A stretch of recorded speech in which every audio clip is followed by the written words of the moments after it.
All right, so we are continuing on our Hebraic roots study. We're on part 6 now. So we started with the covenants, and then we did part 1 or 2, 3, 4, 5, and now we're on 6. So I pray that if someone wants to know more, because I don't want to be lost, that the obviously Ustream, you can go back and listen to those videos all day. And then prayerfully this week, I'll have up all the other videos on YouTube. All right. All the lessons, with the exception of lesson 4 and 5, is it's on the website, thepaptoyahoo.com. So we're just waiting on me, Daddy Yahoo, to fix that. We're just waiting on the brother to do that. So as soon as he uploads that, it'll be ready. If you don't have it, I can still send it to you. It's no problem. All right. So, if there's nothing else, we're going to get started. I'm going to try to read the best I can off my notes. I'm going to try to pay close attention to my notes, but we'll go from there. All right? So, it says, last week we went over the story of Yosef, or Joseph. Everyone remembers that story of Joseph? We was trying to tie in Joseph to end-time prophecy, right? And who the Father's coming back for. Okay, y'all remember that? All right, great. And then it says, a picture of the end time prophecy. We learned how to how he was concealed in the land, meaning Joseph was concealed in the land of his captivity, and that in the end he saved his family. He saved Yashar'al, Yaakov and his family. But not only did he save his family, he saved, and their understanding was the world. Okay, remember that. All right, the Shabbat. We're going to finish up with that teaching today. Okay. Learn how he has a habit of using his own people in a land of their captures to save people. So we're going to see that. Yeah, remember that Hebrew word we used last week for hidden or concealed? Yeah, remember that word?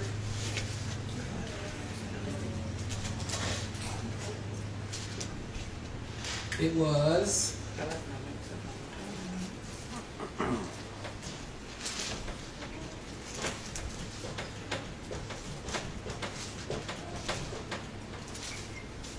Remember that? Sitar or sitar? Oh, yeah. Okay? All right. All right. So that word was used to show that how he conceals things, but the objective of that thing being concealed or whatever he's hidden is for us to do what? Search. Right? To search, there's so much knowledge, there's so much understanding in learning deeper things in his word. And so he placed it there. It's not on the surface, and he realized that if he put it on the surface, then what will happen? You just look at it and that's it. You can look at it, just read across it. What else will happen? You won't study it because it's already there. You think it's easy access. If you have to search, it gets more in-depth teaching into your, I'm going to say your brain. Right? Okay. So you remember, the more you search, the more you remember, the more you walk it out. But something else happens too. Remember, we call it treasure. It's like hidden treasure, right? So if it's hidden in the Word, that tells the Father that you got to go do some studying to get this teaching out, to get this understanding out, right? The other part of it was, it's because he said you don't give your pearls to swine. And why? What does that mean? Just tell me about that one particular animal, for example. Why swine? Why pig? It's unclean. Unclean is dirty. Okay, it's unclean and it's dirty. But what happens, what does a pig do? Think about the pearl. The pearl, he sees the pearl, he takes it, he swallows it. It's out the other side. It goes out the other side of him, and then what does he do? He tramples on it. Right, he tramples on it. Right? So he's saying that's not what he wants to happen with his word. So he hid things purposely for us to find out and to actually apply it. But two, as we learn more, he's required more of us, as we all talked about last week. Okay? So everyone had no problem with that last week's teaching. All right. All right. So, let us take a quick look at another story. It's still the same pictures like with Yosef or Joseph, but look at this next story, and you guys are familiar with this story. So now, the reason why I got this up here, so everyone can see this, I'm going to remove this here, but this is an English transliteration of this here, so I'm removing this. All right? Now, this means hidden, right? Right, sorry. Everyone's good with that. Okay. Right. All right, so if I say And all I'm doing here, I know this is going to be a little bit of Hebrew here. All I'm doing to this word here is putting an aleph right here. That's all I just did. Okay? So we know that this word means conceal, right? Mm-hmm. When I put an aleph at the beginning of a Hebrew word, that means I. So he says, I conceal. Okay? So everyone's with me so far? Mm-hmm. All right, now, I want you to think about this. Is very important because the story we're about to talk about, this name here is the English word, what we say today is Esther. This is Esther's name. Right? Now, of course, her real Hebrew name is Hadassah. Okay? But she winds up getting a pagan name, just like you saw for Joseph. Remember, he winds up getting a pagan name from where he was, and Hadassah winds up getting a pagan name as well.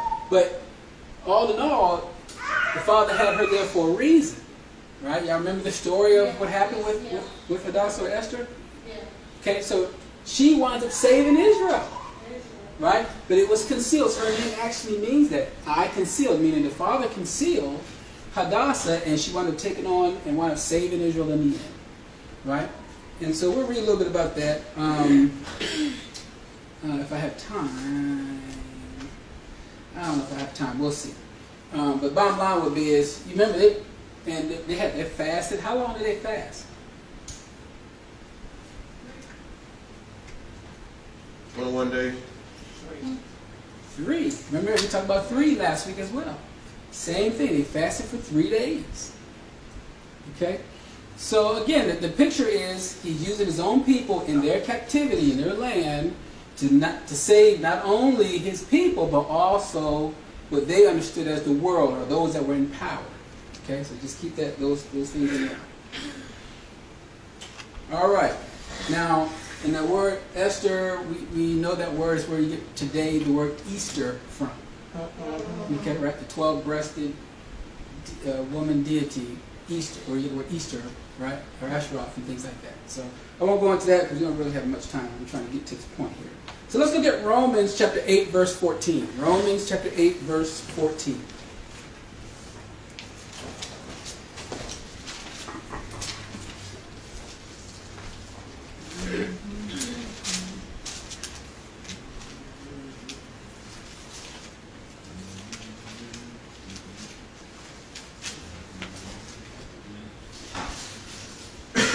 All right.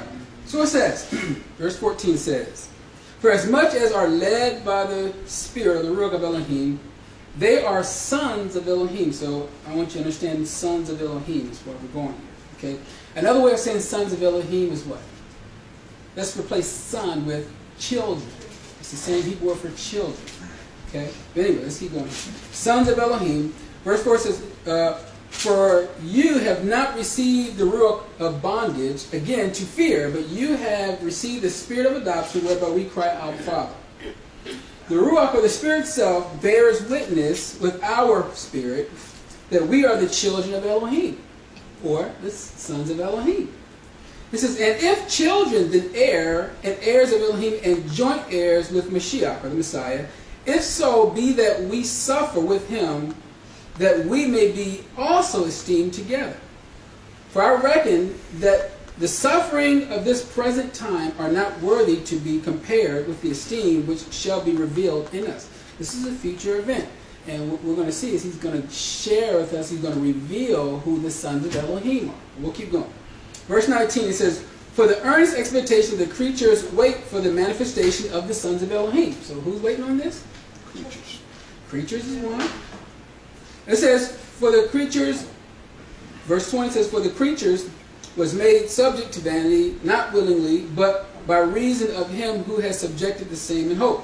Verse 21, because the creatures itself also shall be delivered from the bondage of corruption into the esteemed liberty of the children of Elohim. For we know that the whole creation groans and travails in pain together until now. So not only the animals, what else is waiting? The earth, right? So why? Why the earth? The way it's being treated now. The way it's been treated, its views and everything. So. Okay? The earth has been abused. Everyone agrees? Okay? And listen to what verse 21 said, but I'm going to give you the highlights of it, in my notes. I said, because it wants to be free from bondage and corruption. Right? It needs liberty. And they know that they're going to get this liberty once the sons of Elohim are revealed. Right. So they're waiting. Creation is waiting. So, yes, that means creation does talk. All right? Yeah. Remember, heaven and earth will do what against witnesses? Okay, good. So we know that creation is life, because everything has life when He created it. All right? Now, it was originally created perfect and good from the beginning, but something happened. Right? So we're going to read about that. Look at Bereshit or Genesis chapter 6, verse 1. Bereshit or Genesis chapter 6, verse 1.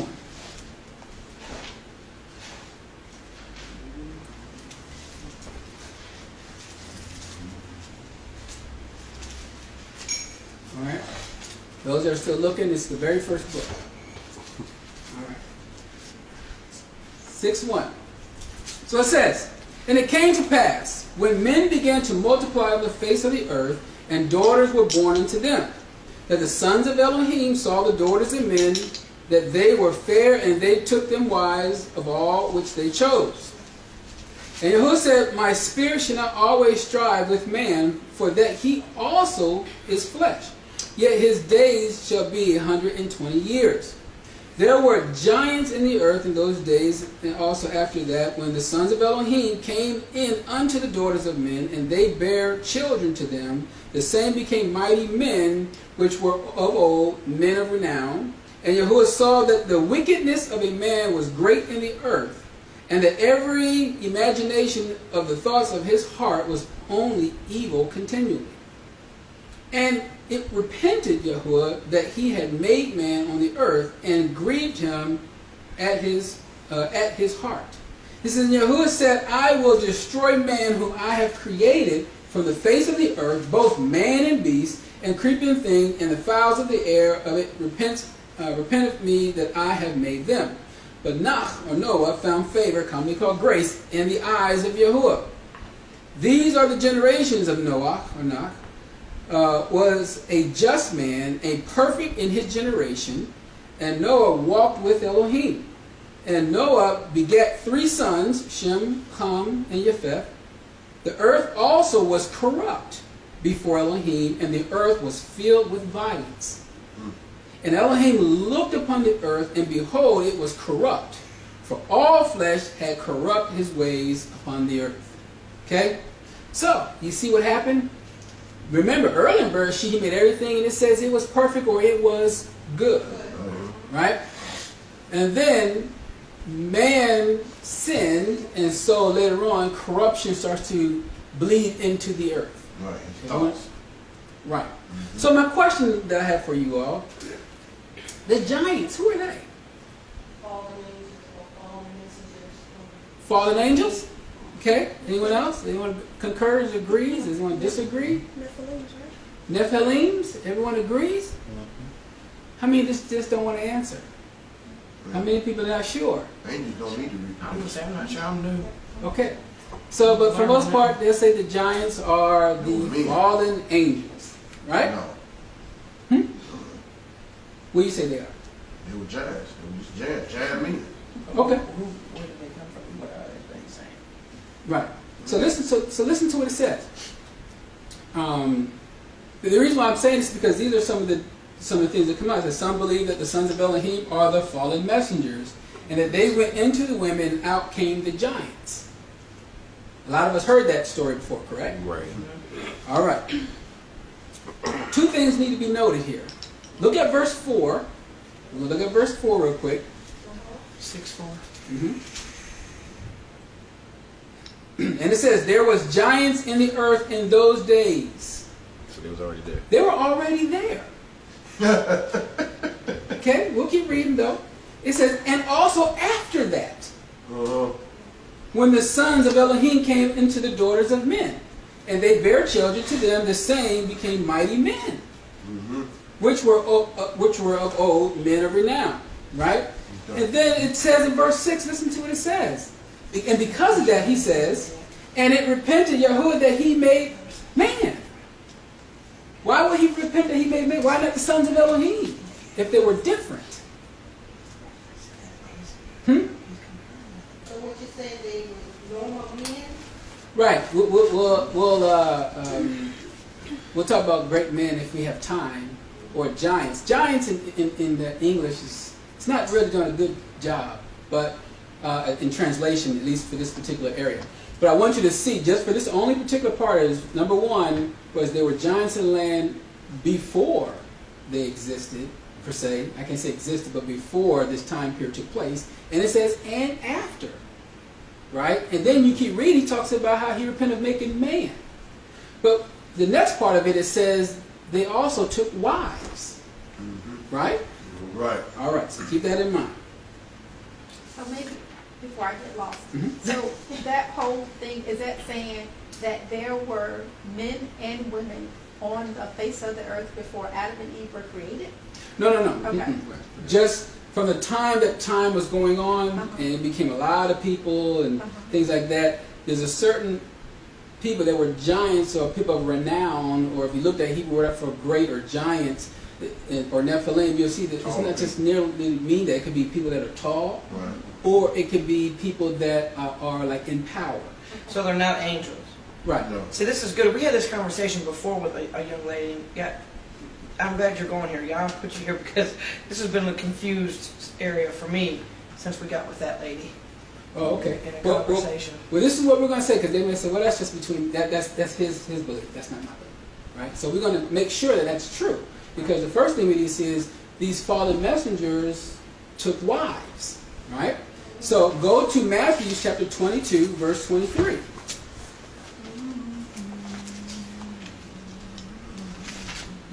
Matthew chapter 22, verse 23.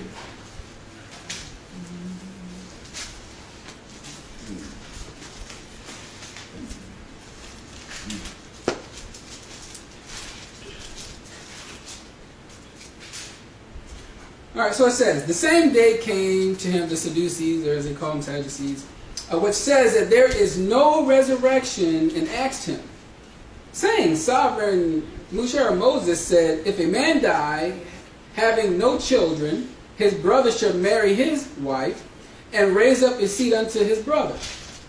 Now there were with us 7 brethren, and the first, when he had married a wife, deceased, and having no issue, left his wife under his brother. Likewise the second also, and the third unto the 7th. And last of all, the women died also. Therefore, in the resurrection, whose wife shall she be of the 7? For they all had her. Okay? Intelligent. Now, Yahshua answered, said, you do err, and not knowing the scriptures, nor the power of Elohim. So he says, for in the resurrection there is neither what? Married, nor given in marriage. What's given in marriage? Taking a wife. Okay? It says, but are as the messengers, or as what they call the angels of Elohim in heaven. Right. Yeah, they're on the same level. They do not give in marriage. They don't reproduce. They don't do these things. Right. All right? So according to the Mashiach, that doesn't happen. So then we got to figure out there what's going on back here in Bereshit if that's not the case, right? Good. So that's a whole nother story. We'll talk about that another day. Just wanted to, since that was on the lesson, I figured I'd talk about it really quick. But there's so much more into that story. All right. And then some people like to use Enoch, and they have to go back to learn a little bit about that. So again, that would be a whole different teaching. All right. But anyway, so the whole point of the sons of Elohim was they caused corruption. Okay? They caused corruption, whereby the corruption started going into the land. Everyone sees that, right? So now let's go back to Romans chapter 8. We'll finish up Romans chapter 8, verse 23. Go back.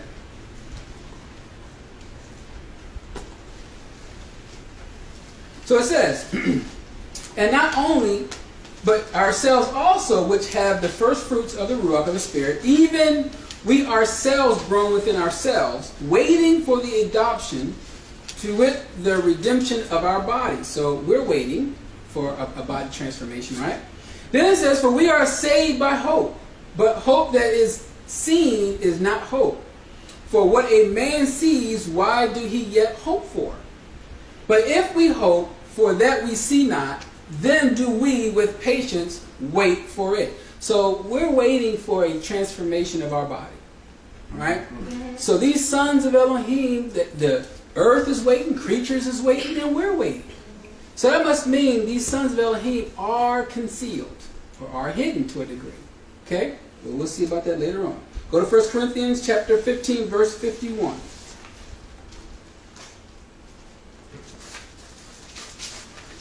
1 Corinthians chapter 15, verse 51.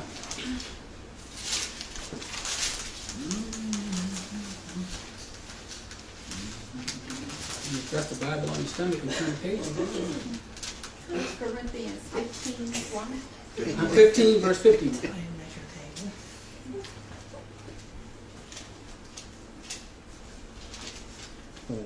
So it says, behold, I show you a mystery. We shall not all sleep, but we shall all be changed. In a moment, in a twinkling of an eye, at the last trumpet, for the trumpet shall sound, and the dead shall be raised incorruptible, and we shall be changed. Now, the first thing I want you to see is the last trumpet. That must mean there must be some other trumpets before that. Oh, yeah. All right. So I hope we understood that when we talked a little bit about the day of trumpets, Yom Teruah. We went over that a little bit. So we'll keep going. Verse 53. This is for this corruptible must put on incorruption, and this mortal must put on immortality. So when the corruptible shall have put on incorruption, and the mortal shall have put on immortality, then shall be brought to pass the sayings that was written, death is swallowed up in victory. All right? So we're waiting on these things. Look at 1 John chapter 3, verse 1. 1 John 3:1, or Yochanan Bet 3:1. 1 John chapter 3, verse 1.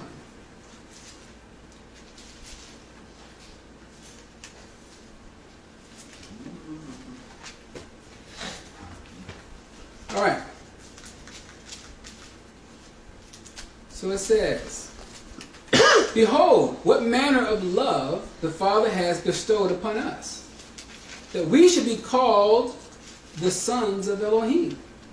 Therefore the world knows us not, because it knew him not. Beloved, now are we the sons of Elohim, and it do not yet appear what we shall be. But we know that when he shall appear, we shall be like him, for we shall see him as he is. Okay, so there's a time, we don't know what the body's going to look like. It could look a little bit like transfiguration, you know. But it's going to be, we don't have a good idea until that time happens. But we know it's going to be just like him, and then we'll be able to see him as he is. Right now we can't see him as he is. All right? Verse 3 says, and every man that has this hope in him purifies himself even as he is pure. And I couldn't stop there because that's where I wanted to stop. I had to add verse 4 since it was right next to it.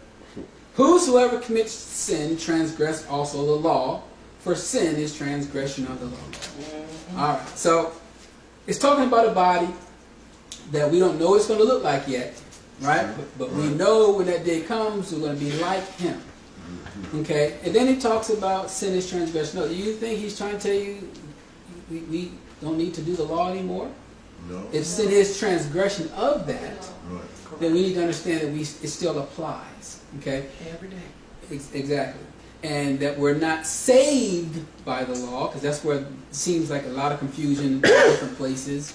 That they believe that, you know, and I always tell people, not all church believe this, but some do, that I would rather fall underneath grace than the law. Some of it because they don't understand what the word law means. It just literally means instructions, right?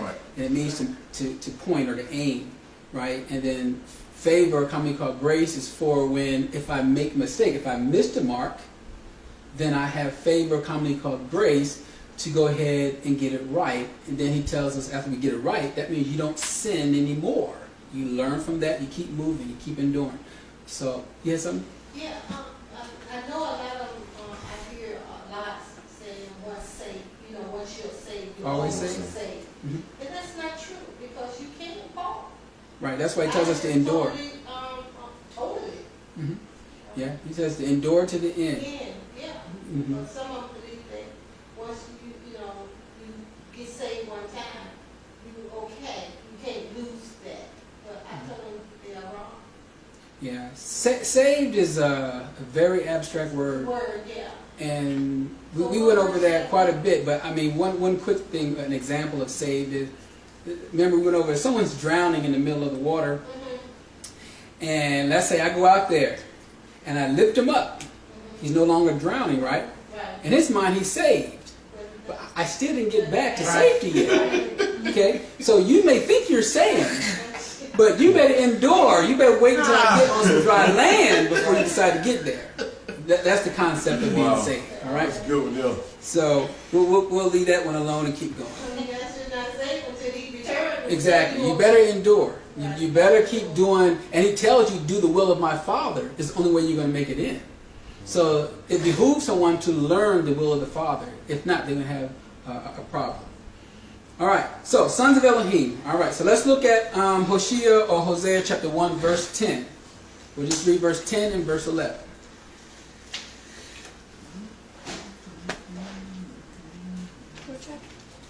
Chapter 1, Hosea chapter 1, verse 10 and verse 11.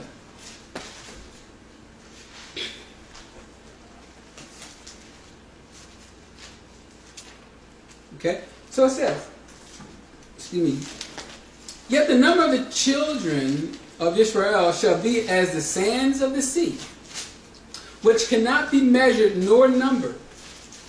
And it shall come to pass that in the place where it was said unto them, you are not my people, there it shall be said unto them, you are the sons of the living Elohim. Question, where was it said that you were not? Because that's what he just said, right? Verse 10 says, it says, yet the number of the children of Israel shall be as the sands of the sea. So technically, Israel is going to be huge. Okay?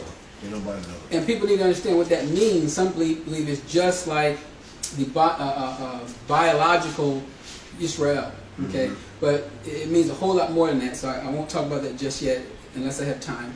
But it says, which cannot be measured nor numbered. It says, but it shall come to pass in the place where it was said unto them. So it was said unto them. Who's them?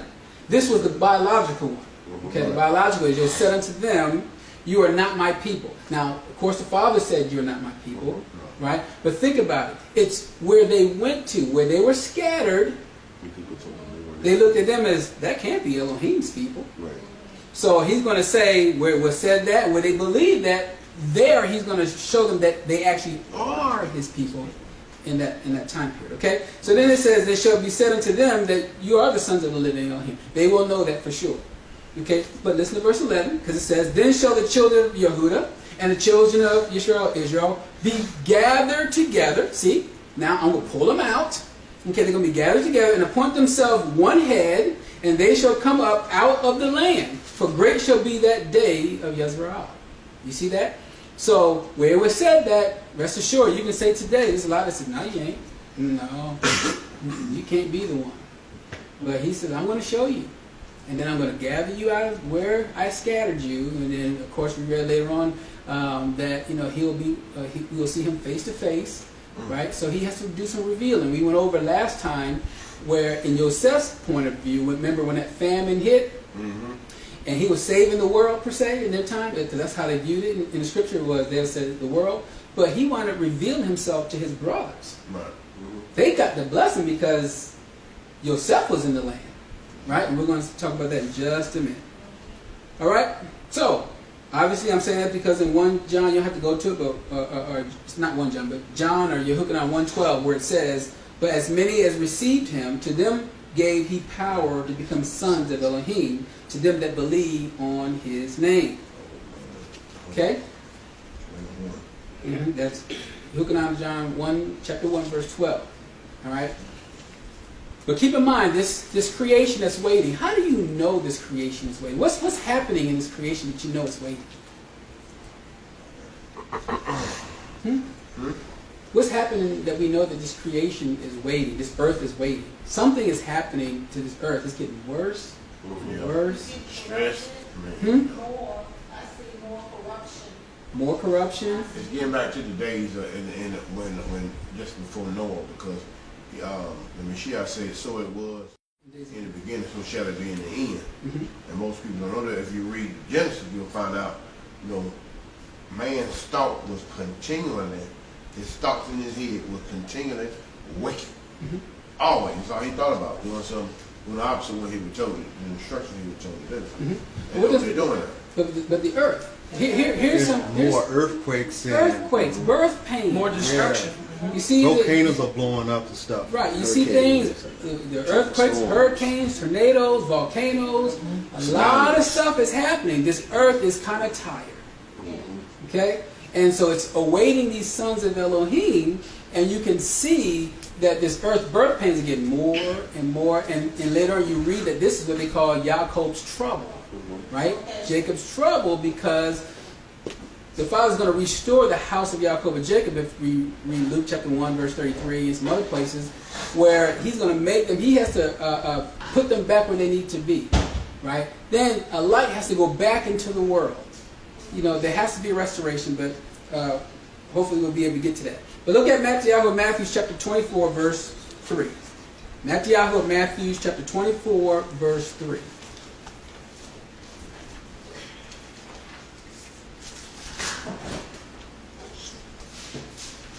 And you see what happens, while we go there. I want you to think about something. Typically how this happens, 99% of the time, if there's some laws in place and everyone keeps the law, things go smoothly. Oh yeah. Things go because there's some instructions, there's some laws governing how to do. I don't care if it's a bank, I don't care if it's a mortgage, it's a house, depends on whatever that law is. Typically what I'm getting at is it'll go smooth. If there's no law, chaos is there. We're guessing, we're assuming, we're adding what we think it should be.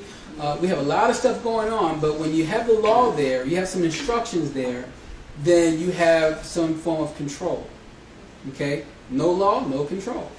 You can see that all throughout Kings, that when the kings were corrupt, the priests was corrupt, Mhm. and the land cursed. Right. Mm-hmm. And then when you got a king that obeyed the Torah, Mm-hmm. priests obeyed it, everything was blessed. Right, exactly. Exactly. That's why the Father gave instructions from the very beginning. People look at that as no one can keep it, but you got to challenge that. Which one can you not keep? And of course, we always say we're not talking about sacrifices, because sacrifice, burnt offering, he was not asking for, but obedience. But obedient to what? Right. So he gave some laws and some commandments for you to be obedient, but if something went wrong, they had to do a sacrifice. He's like, look, I'm asking you just to do this here. I always start off with something small, what we call the 10 Devarim, or the 10 words, commonly called the 10 commandments. I start with that though those are not the only commandments, but I use that to say, out of these here, which ones do you think you can't do? And if you can do all 10 of these, this is an excellent start.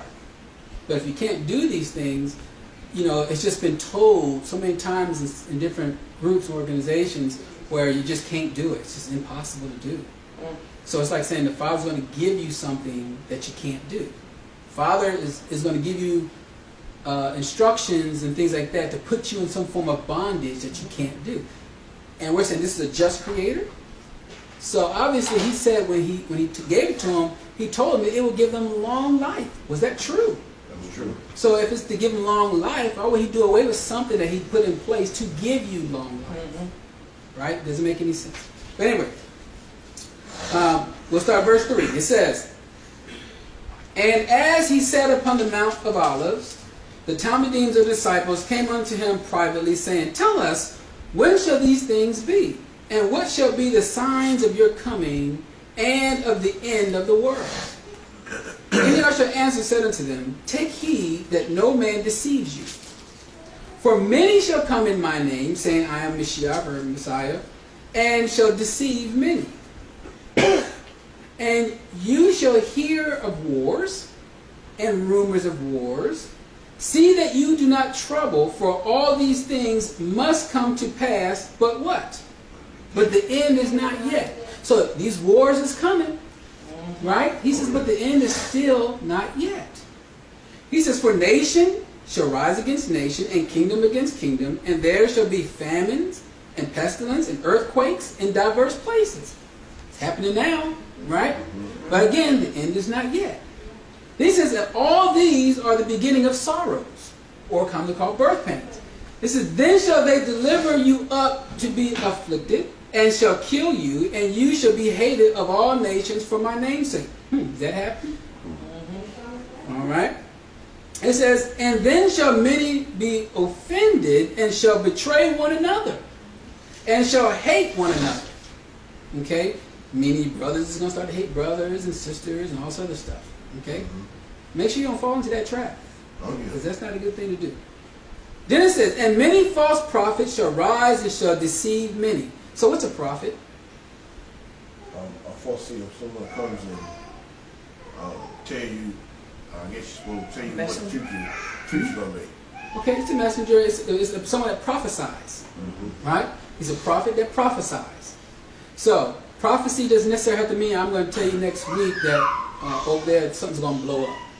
That doesn't necessarily mean that's a prophecy. Something could be is I'm reading something here in Scripture and I tell you a lie.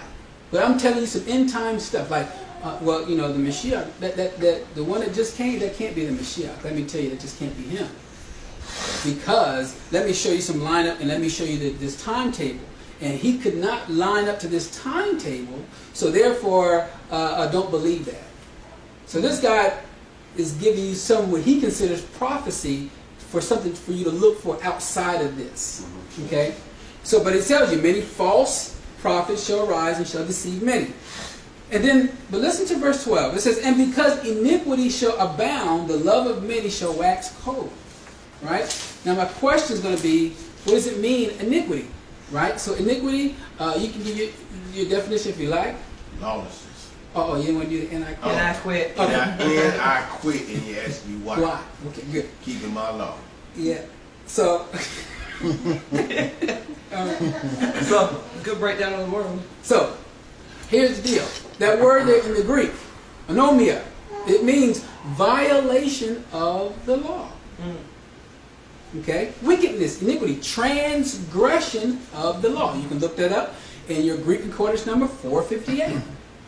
Okay? Iniquity is literally that. And that's the same thing where we read in Matthew 7, verse 23. Remember, verse 21 talks about, you know, the only way you're going to make it to the kingdom if you do the will of the Father. And then the verse 22 talking about haven't we prophesied in your name? Haven't we cast out demons in your name? And haven't we done mighty works in your name? And then he says, and then you're doing all these nice things. Then he says, I don't know you, those who work iniquity or lawlessness, which means those that are transgressing the law or law violators. So he's trying to tell you, even the Mashiach said that himself, that we still must keep it. So doing mighty works and doing nice things is great. We see that right now because of the we have seen those big mega churches and big preachers. They have fallen from grace. They've been preaching and telling these people this and that, and the other, and it just falling just like that. Everything is revealing itself.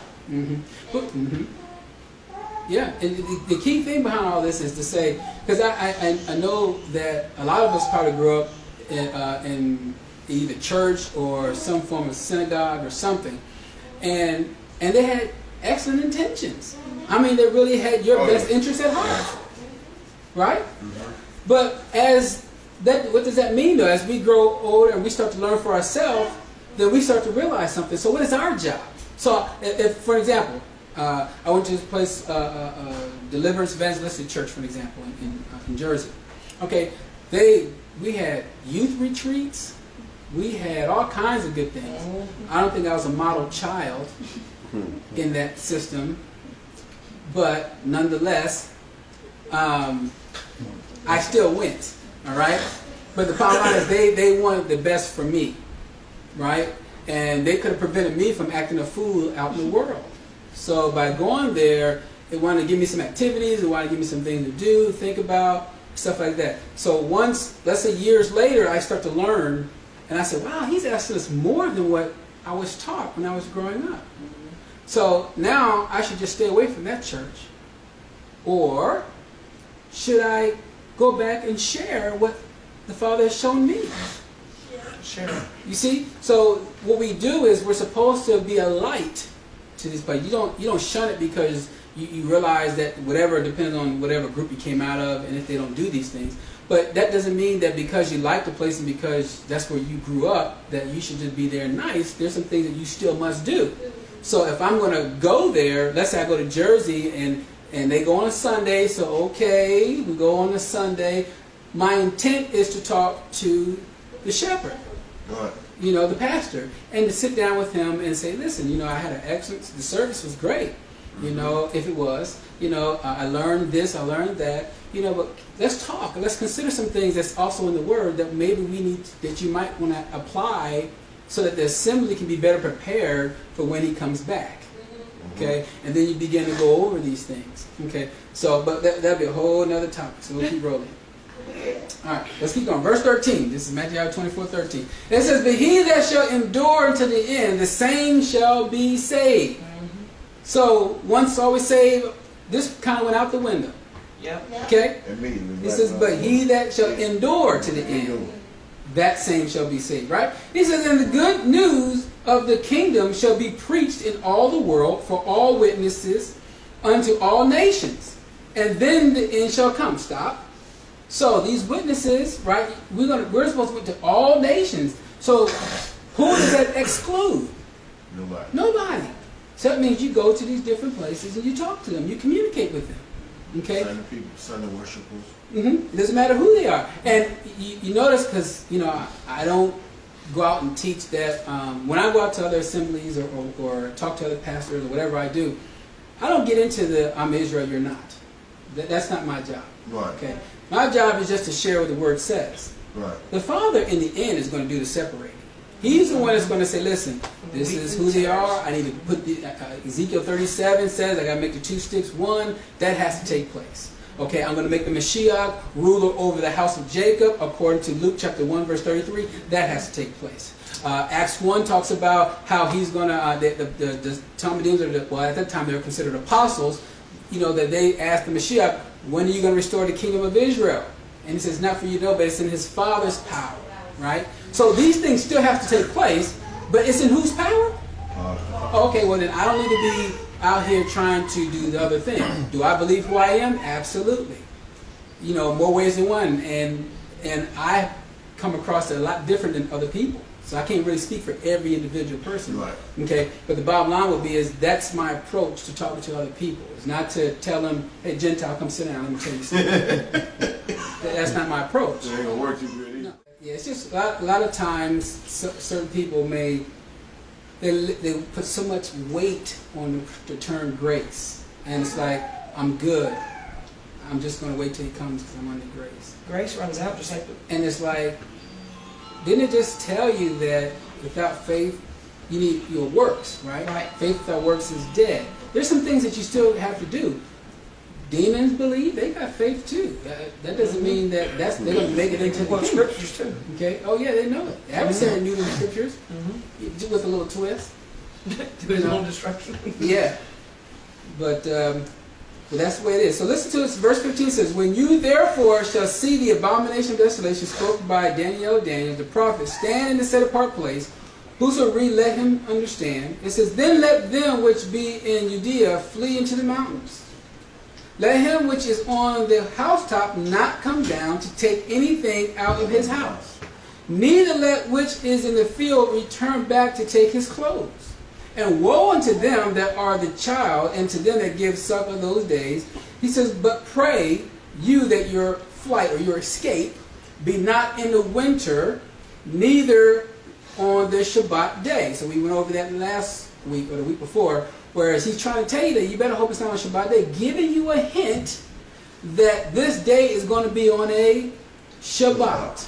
Okay? So we went over that, so I won't belabor that no more. Verse 21 says, But then shall be great tribulation, such as was not since the beginning of the world to this time, nor ever shall be. Okay, so I won't go over the what happened at the beginning of the world and how the adversary came down and how he made things desolate and chaos. And so we will talk about that another day. But go to Daniel chapter 12, because this is very important. Daniel chapter 12, verse 1.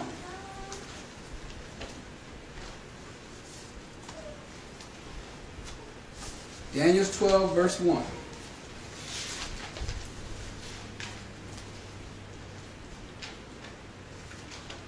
I just go right past Isaiah, Jeremiah, Ezekiel, head on to Daniel.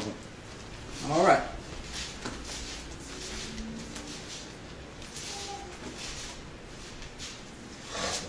So it says, and at that time shall Michael, or Michael, not Michael is here, stand up, the great prince, which stands for the children of your people. And there shall be a time of trouble, such as never was seen. There was a nation even to the same time, and at that time your people shall be delivered, every one that shall be found written in the book. Now, I'm going to stop there for just a minute. Just like it says in Matthew, the Mashiach says, so does Daniel say. Okay, everyone sees that part. When we talked about this Yom Teruah, we talked about being written in the book. Right? People sometimes believe that the Lamb Book of Life was only, and this book was only written in Revelations. Right? No. But actually, the book has been talked about way back from Exodus and Shemot. Right. Remember talking about blotting out the sins? Remember Moses was like, well, hey, if you don't forgive their sins, then take me out of your book. And of course the Creator's like, no, that one that sins, I'm going to blot out my book. Okay, so that was back in Exodus, and then obviously we know over a couple other places in Malachi says the same thing about a book of remembrance. So I won't go over all that stuff anymore. And if you want that lesson, I guess I could email it to you. All right. Verse 2. It says, and many of them that sleep in the dust of the earth shall awake, some to everlasting life, and some to shame, everlasting contempt. And they that be wise shall shine as the brightness of the firmament, and they that turn many to righteousness as the stars forever and ever. Remember, we talked about the definition of righteousness. So when you turn many towards righteousness, and we say righteousness is what? Deuteronomy 6:25, Isaiah 51:7, when whose laws and laws is in there, and his commandments is considered righteousness, right? You're turning them to that. Now think about that, and it says, as the stars forever and ever. Then it says, but you, O Daniel, shut up the words and seal the book, even to the time of the end. Many shall run to and fro, and knowledge shall be increased. Then I, Daniel, looked, and behold, there stood other two, and the one on this side of the bank of the river, and the other on that side of the bank of the river. It says, and one said to the man clothed in linen, which was upon the waters of the river, how long shall it be to the end of these wonders? And I heard the man clothed in linen, which was upon the waters of the river, when he held up his right hand and his left hand unto the heavens, and swore by him that lives forever, that it shall be for a time, times and a half, and when he shall have accomplished to scatter the powers of the set apart people, all these things shall be finished. So my question to you, the portion of it, I want you to look at verse 7. He says, accomplished to scatter the power of the set apart people. They've been scattered. He says, all of these things shall be finished. All right? Then he says, and I heard, but I understood not. Then I said, O my sovereign, what shall be the end of these things? And he said, go your way, Daniel, for the words are closed up and sealed to the time of the end. Okay? When will this take place? In the end. And remember we talked about the third day. Remember we talked about that a couple of Shabbats ago. Third day, we use the moon cycles for an example. 2 days darkness, third day sliver of light. Mashiach, on the third day he rose. Okay, y'all remember that, right? And then Hosea, let's look at that real quick. Or Hosea chapter 6, verse 2 and verse 3.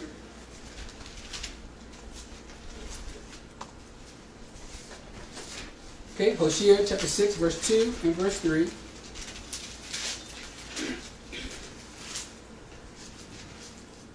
So it says, after 2 days will he revive us, and the third day he will raise us up, and we shall live in his sight. You see that? So everyone sees that, right?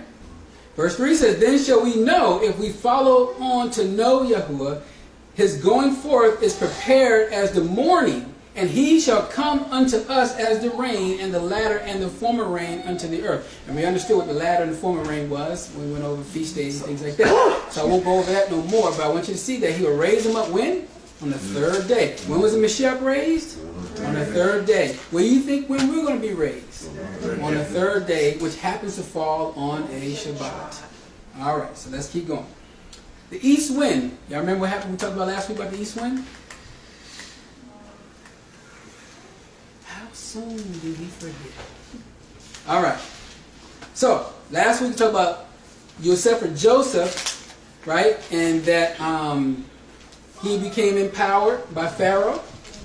Next thing you know, there was a dream that was given to him, and so because he interpreted, he put him in charge, and that just famine was coming, and this east wind was going to make famine in the land. Y'all remember that? Okay. Right, we went to Yirmiyahu.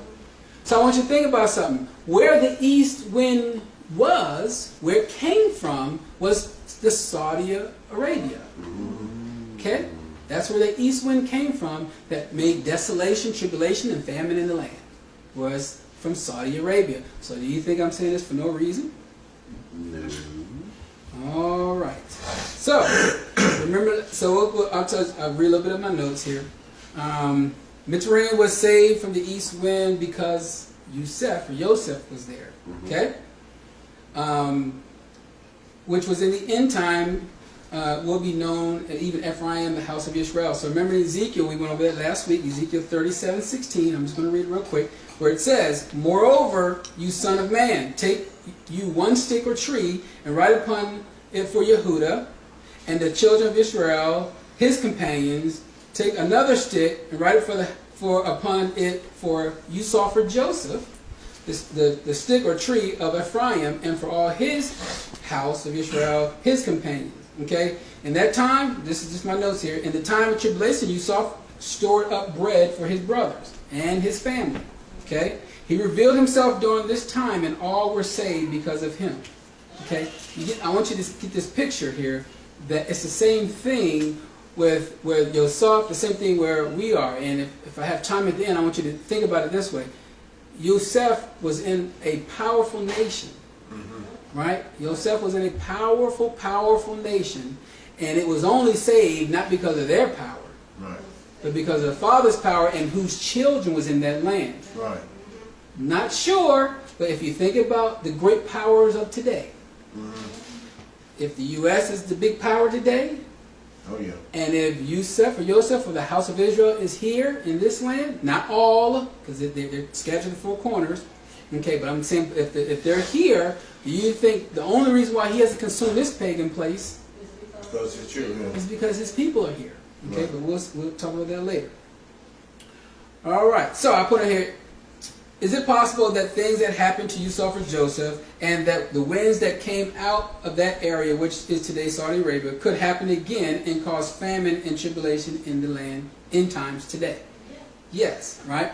So, in that land of Saudi Arabia, okay, the belief commonly called religion, they live in the deserts of Saudi Arabia. Their belief is what?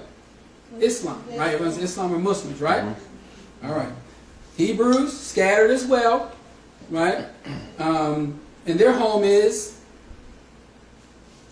where is the home of the Hebrews? Israel.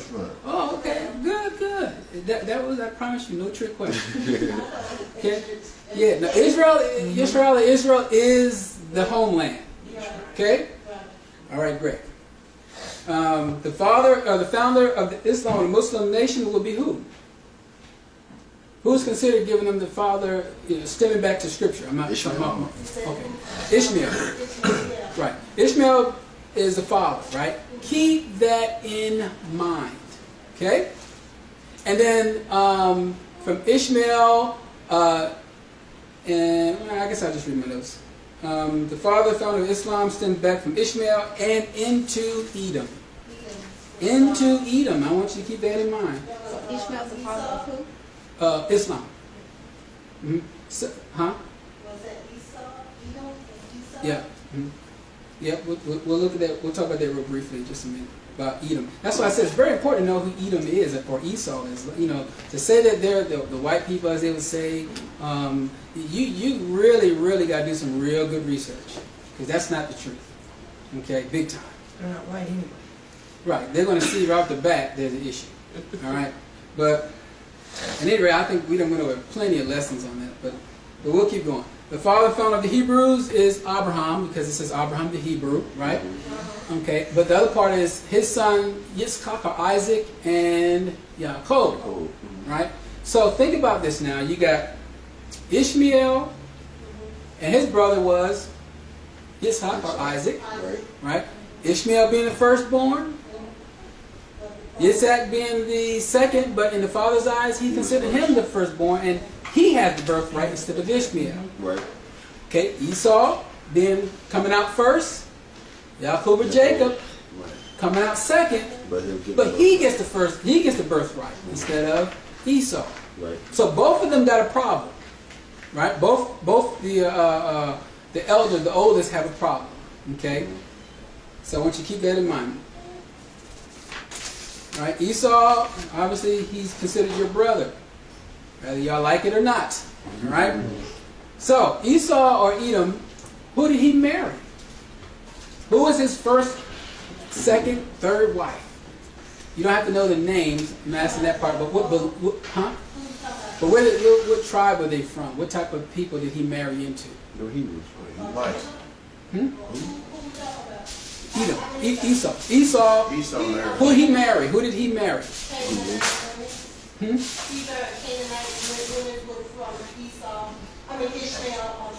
Okay. So if you look at his wives and who came after them, he married Edom, common called Esau. He married two types, Hittites. But my point of it is he married one from Ishmael, right? Does that happen to be an Arab nation? Yeah. Okay, and the Hittites, they happen to be an Arab nation? Yeah. Okay, if not, do some research. Yes. Okay, so right off the bat, Edom marries into this Islam nation of people. Okay, right off the bat. So we're going to keep going because that's going to be very important as we keep going. All right? So now, that's what I'm saying. They better need to figure out who they are because people have a lot of aggression towards the wrong people. But anyway, we'll keep going. Okay. All right, so it says, let's just read, go to Psalms or Tehillim chapter 83, verse 1. And I want you to keep in mind that the elder brothers want the birthright. Keep that in mind. They want the birthright. But Psalms or Tehillim chapter 83, verse 1.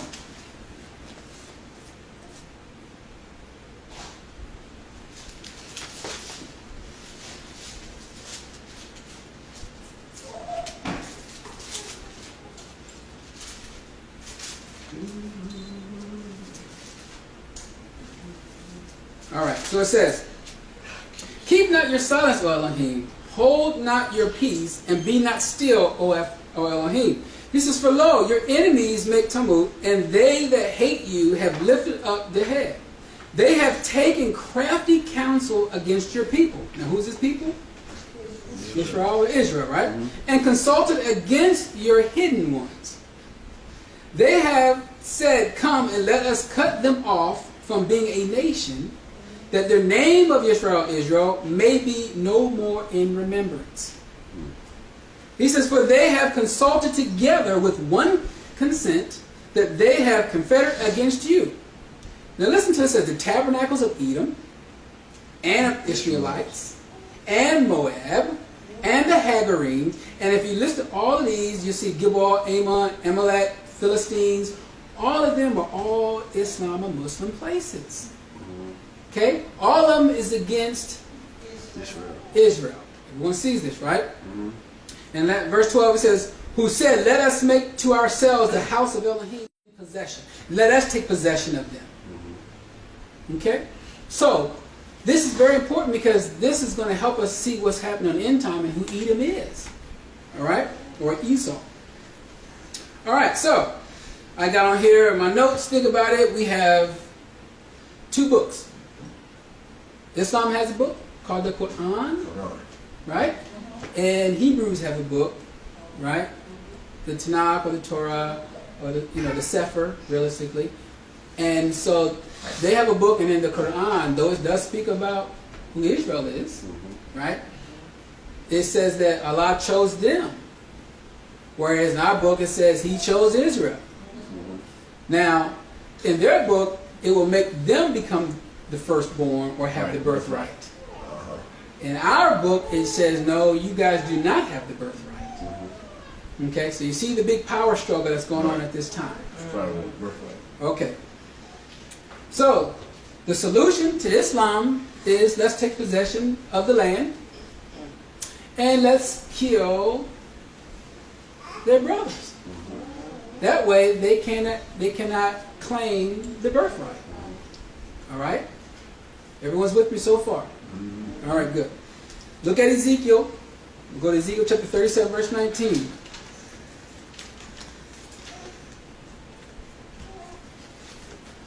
Because you're going to see that this fight is going to be over this land. Okay?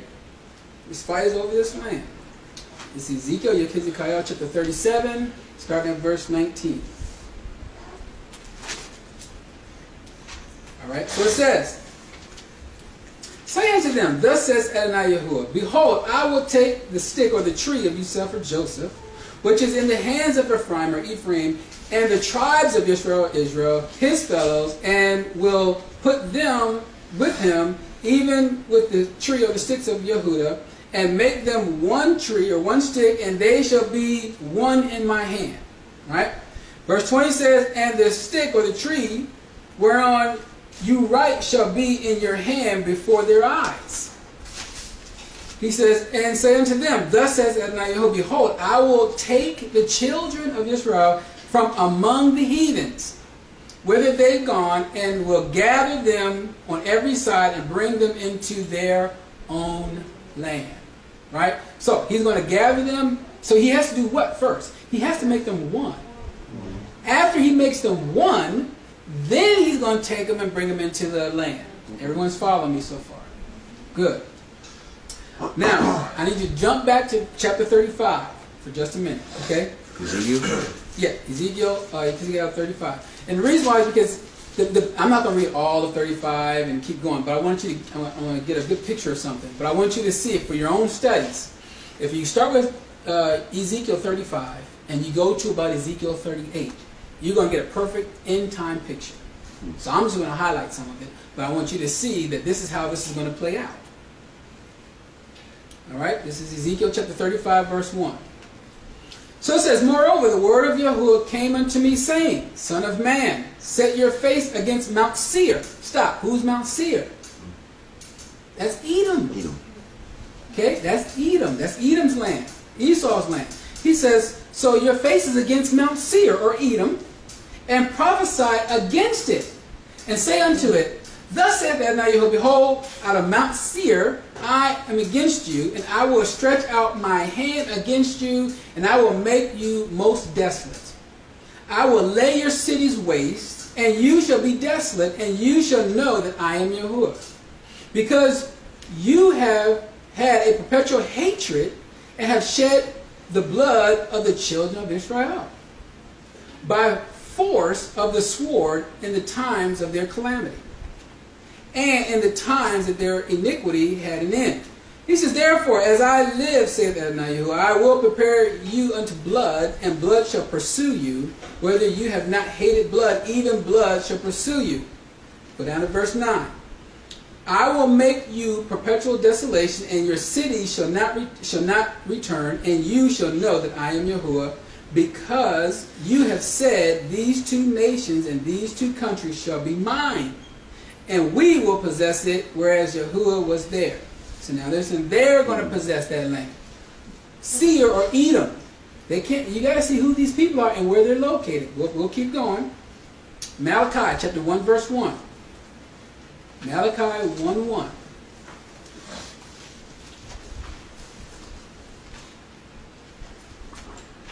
That's the some translations it's the last book before Matthew's. So if you know what Matthew is, just back up a little bit. Okay, Malachi 1:1.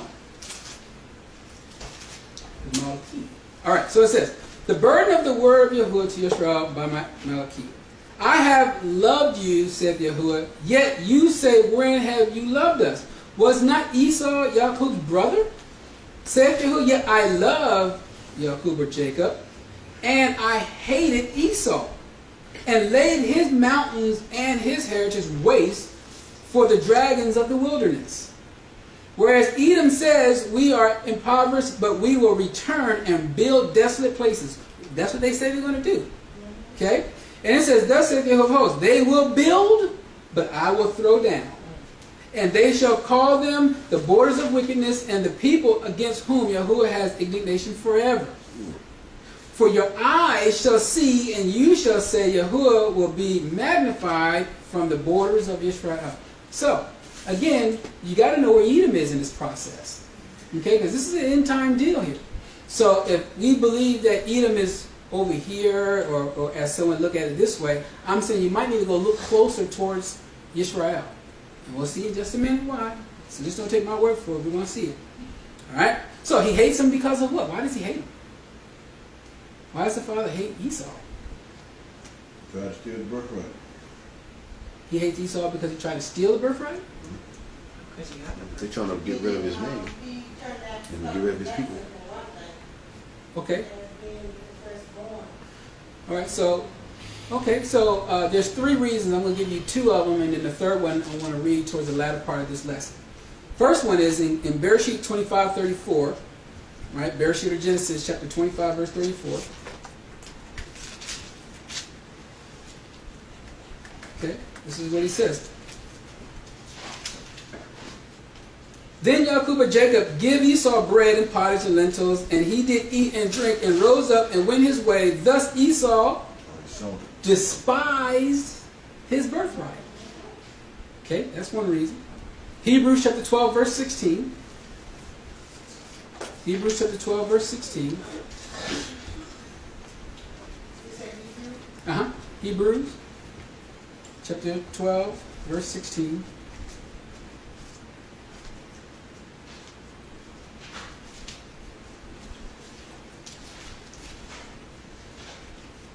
Alright, so it says, let there be any fornicators or profane person as Esau, who for one morsel of meat sold his birthright. For you know that how afterwards, when he would have inherited the blessing, he was rejected. For he found, listen to it says, no place of repentance, though he sought it carefully with tears. No repentance. Not good. Okay? The other part we're going to read later on, which deals with his brother, how he treated his brother. Okay? We'll see that in just a minute. Alright, so let's keep going here. Now keep in mind, Abraham, remember the covenant was with Abraham. Mm-hmm. And as you go down this line, was not Esau part of that line? Yeah. But you want to despise the covenant of birthright? That's not good. Someone has something? Okay. Alright, let's look real quick. Let's look at Genesis 3:15, or Bereshit, chapter 3, verse 15. Okay, I'll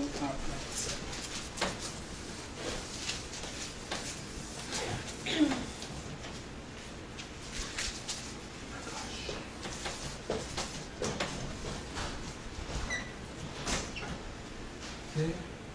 Is this the third reason why Esau was hated? No. I'm going to hit that in just a minute. Okay? Listen to what it says. He says, and I will put enmity between you and the woman, and between your seed and her seed. And it shall bruise your head, and you shall bruise his heel. Now, question is, who's the her and who's the other person? What did you all get out of this before when you did your studies? One was the serpent. Serpent, and the other one was what? Was the Mashiach. Okay, so when you look at this here, the word there, and you shall bruise his heel, right?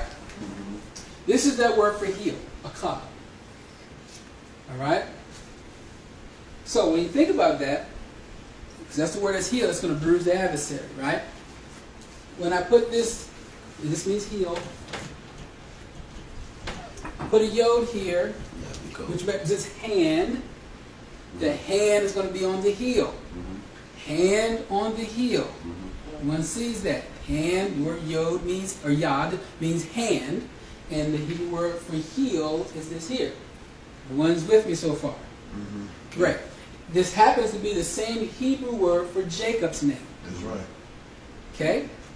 So, do you think by coincidence in Genesis that she named a child that actually took he took the hand and held the heel of Esau? Was that by chance? Don't know, because while we know there's two nations, we'll read about it in just a minute. What I want you to see is the other part of it, the hand could be saying like the Mashiach is at the right hand. He's the one that, as it says in Yashar'al, Isaiah chapter 43, he created Yashar'al, or Israel.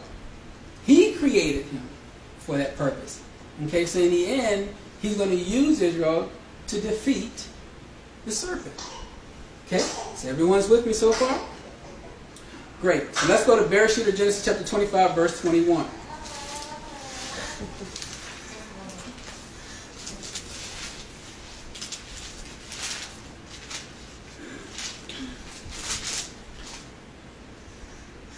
All right, so now, listen to what it says.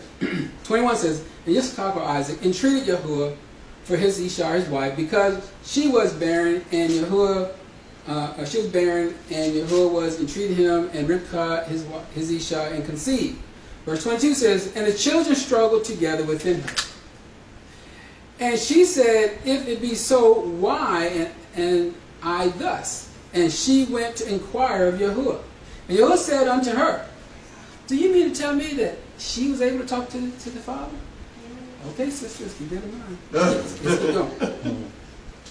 So it says, and Yahuwah said unto her, two nations, not two race, two nations are in your womb. The two manner of people shall be separated from your bowels, and the one people shall be stronger than the other people, and the elder shall serve the younger. Okay? So the elder shall serve the younger. All right? And when her days to be delivered was fulfilled, behold, there was twins in her womb, and the first came out red all over like a hairy garment, and called his name Esau. And that's what's the scene. He was red haired. That got to be the white person. Okay? That's where some goes to this extent. But keep in mind, this is the same word for a red heifer. Okay? Same color as a red heifer. All right? But we did that teaching, so I'll keep going. And after that came his brother, out of his hand took hold of Esau's heel. Okay? It says, and his name shall be called Jacob, or Jacob, and Yitzchak was 80 years old when she bare them. Now, I want you to think about this. Think about this here. You just read in Bereshit about this heel, hand on the heel, right?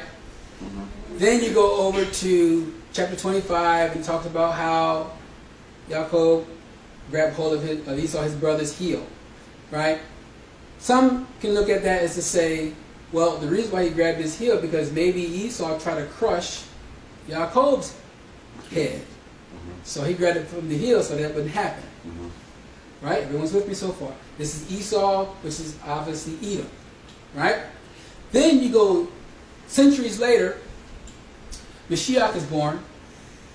King Herod happens to be from Edom. And now he's trying to kill the king of Israel as well. Right? So, do you think by chance it's trying to happen later on in the end time as well? You got to see this pattern all the way through. Everyone's good with this so far. Great. So now let's look at Ezekiel chapter 36, verse 1. And I'm going to start speeding up for the sake of time, because I'm going to try to get as much in as I can. Ezekiel 36:1.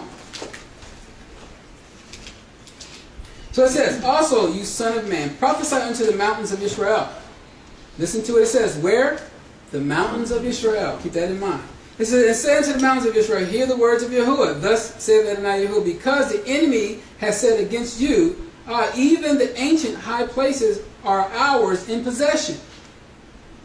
And therefore prophesy and say, thus saith Adonai Yahuwah, because they have made you desolate and swallowed you up in every side, and that might be a possession unto the residue of the heathens, and you are taken up into lips of the talkers, and are in infamy of the people. Therefore, you mountain of Israel, hear the words of Adonai Yahuwah. Thus saith Adonai Yahuwah to the mountains, and to the hills, to the rivers, and to the valley, to the desolate place, and to the cities that are forsaken, which became a prey, and a desertion to the residue of the heathens that are round about. Verse 5 says, therefore, thus saith Adonai Yahuwah, surely in the fire of my jealousy have I spoken against the residue of the heathens, and against all Idumea, or what? All of Edom, which have appointed my land into their possession with the joy of all heart, with despiteful minds, to cast it out for a prey. Now, this is Edom taking hold of this land. So again, you got to figure out who's trying to take hold of this land even today. Right? So if Edom is trying to do that, this is going to be very important to figure out who Esau or Edom is. It says, they have possession. This is my notes here. They have possession of the land. Part 1. So my question to you is, who has possession part of the land now? What they consider today Palestinians. So I wonder if they're linked to Edom. Part 1 there. Okay. Okay, their fighting is more. Let me see. And again, I told you about the birthright, so I don't need to read that no more. They will be claiming that this land is their land.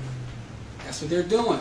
If you read about Palestinians on the news, whatever, you see that, and I'm not talking to all Palestinians. I'm just talking about the ones that are in power. Okay? They're saying that's our land. Now, how could they say that? How is that possible that they can say that? Because if they know who their brother is, and the brother is out of the land, then by inheritance, it should be me. Right. So, again, this is very, very interesting that they can do that, or what they're saying. All right? The Palestinians live there in the West Banks, okay? And they proclaim that the land does not belong to the Israelis, okay? Strange enough, historians trace them back to Edom and to the Canaanites, okay? The scriptures state that they have pursued blood. Okay? That's what it says. And if you know anything about, I'm not saying all Islam and all Muslims, because I don't put that whole thing on them. I'm just really speaking of those in this radical movement. Okay? But what I'm getting at is, but yes, they are after blood. All right? And again, it stems back to Edom, if you follow them up. Now, look at Ezekiel chapter 36, verse 8. Ezekiel, Yashar'al, chapter 36, verse 8, verse 9, and verse 10.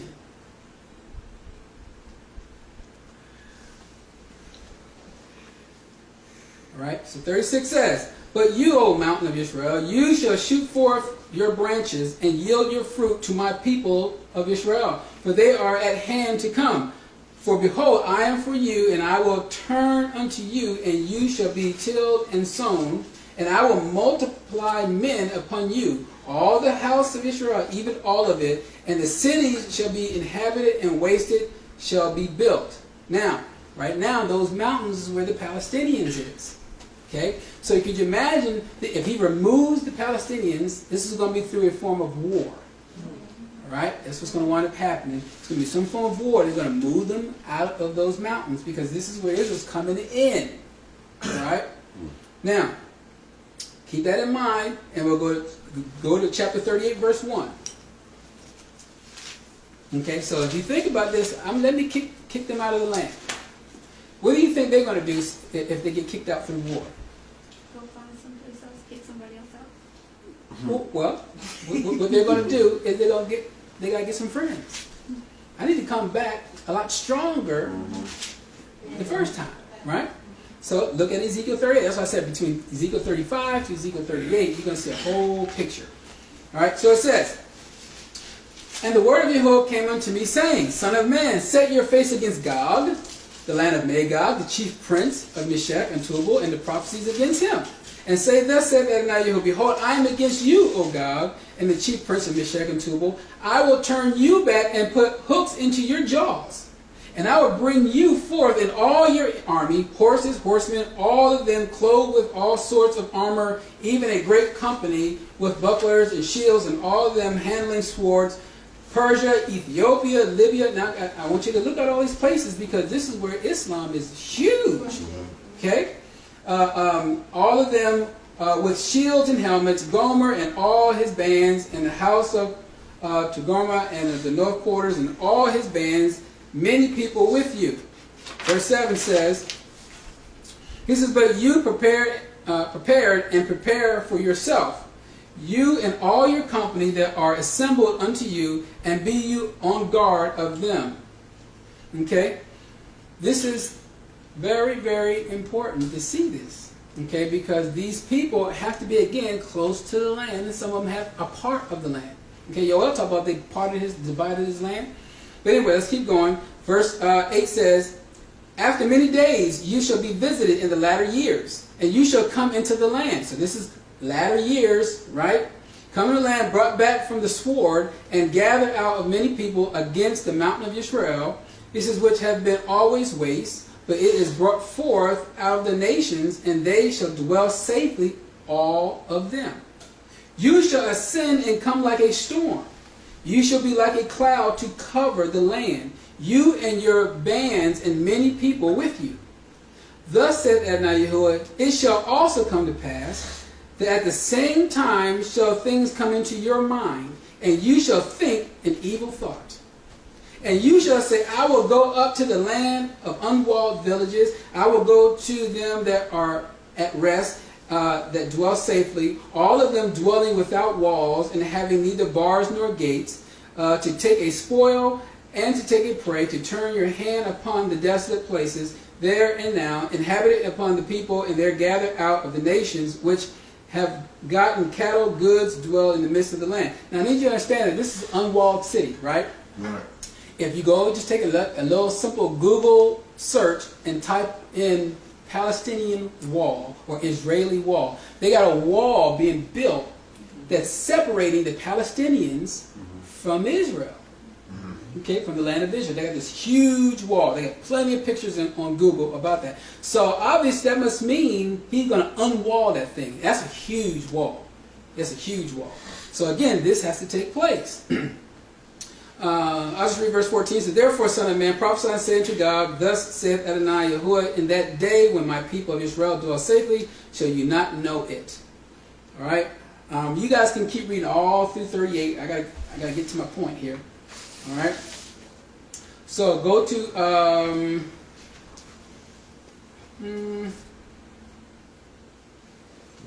all right. Go to chapter 39, and I'll start at verse 3. But I want you all on your own time to keep reading 38 all the way through. You're going to see a whole war taking place at this end time. Okay. But I'm only going to 39 verse 3 through verse 7 here for the sake of time. He says, and I will smite your bow out of your left hand, and shall cause your arrows to fall out of your right hand. And you shall fall upon the mountains of Yashar'al, and you and all your bands, and the people that is with you. I will give you unto the ravenous birds of every sort, and the beasts of the field to be devoured. And you shall fall upon the open field, for I have spoken it, saith Adonai Yehudah. And I will send a fire on Magog, and among them that dwell carelessly in the isles, and they shall know that I am Yahuwah. So will I make my set-apart name known in the midst of my people, Yashar'al, and I will not let them pollute my set-apart name anymore. And the heathens shall know that I am Yahuwah, the set-apart one of Yashar'al. That has to take place. Okay? All right, so the U.S. and Israel are coming together to put this wall up. So you guys got to read that, do that research on your own. And then I'm going to skip down to Yehoiphraim. Not all might be added. Okay. I have a quick question Sure. about all of this. But this has been going on for, I mean, I guess one of the things is that with the wall and all that, there's just a little piece that they're fighting over, right? Like literally the Gaza Strip, so to speak. So it's like this, is this a prophecy, or it just none of this has happened, none of the coming together piece. Right. Well, right now, yeah, this has been going on for quite a bit, and they're still fighting it. And in the U.S., and everyone got their hands Right. in this thing, right? But they're still fighting because they're not getting what they're asking for. Which is What that little strip of land? Oh no, they want more than just the strip of land. They even want the dome. They want the whole section there. And Israelis are not giving them a section that they want. But I guess, did they ever have it? Well, according to them, you guys weren't even supposed to be in the land in the first place. So it's mine, and so I should be able to have it rightfully because it's not yours. Someone put you guys in there, and again, this is a lot of the commentary here. A lot of it is you were put in there in 1948 by the government. Okay, you wasn't originally there. The people that were originally there and the ones they're gone. Okay, so in their absence, hey brother, I'm gonna come in and take your land. Okay, and that's what's happening now. I was going to refrain from using this quote that me and Yashar'al, we were looking up the second president in Egypt, because a lot of people use this, the second president in Egypt, Nasir. So what he says, and you Google this everywhere, but what he says is, the president said, according to them, the president said, this is the quote that they use, that he said that Israel left black and came back white. Okay, so they're saying you're not even the right people. So therefore, who am I to try to negotiate something that's mine? That's how they're viewing it. And so because of that, they're going to always have this fight. It's going to be an ongoing thing here. But again, the people that's there, and I'm not saying that none of Israel is there, because there are people there. They're just not in power. So I don't want people to think that nobody in Israel is there. Okay, but what I'm getting at is the one that are in power there are a lot of Zionist people are there. But again, that would be like a whole teaching in itself. Okay, so noteworthy, Yosef wore a tunic that was said to be multicolored. Remember we went over that? I said, think about this. If Yosef or Joseph is the shadow of the Mashiach, could that coat represent all nations or race and can become sons of Elohim? So think about this concept, right? These, I said this nation as well would be like the multicolored coat, like this nation. U.S. got all kinds of belief here. All kinds, right? It's, all nations believe are welcome to a degree in this land. This is back to this is, but Yosef or Joseph had to reveal himself to his brother, so also Mashiach will also do the same with his brother. So that will take place. But again, all can be saved. That's the whole concept, right? But he's still going to reveal himself first. So obviously, the Father does things. He has a plan.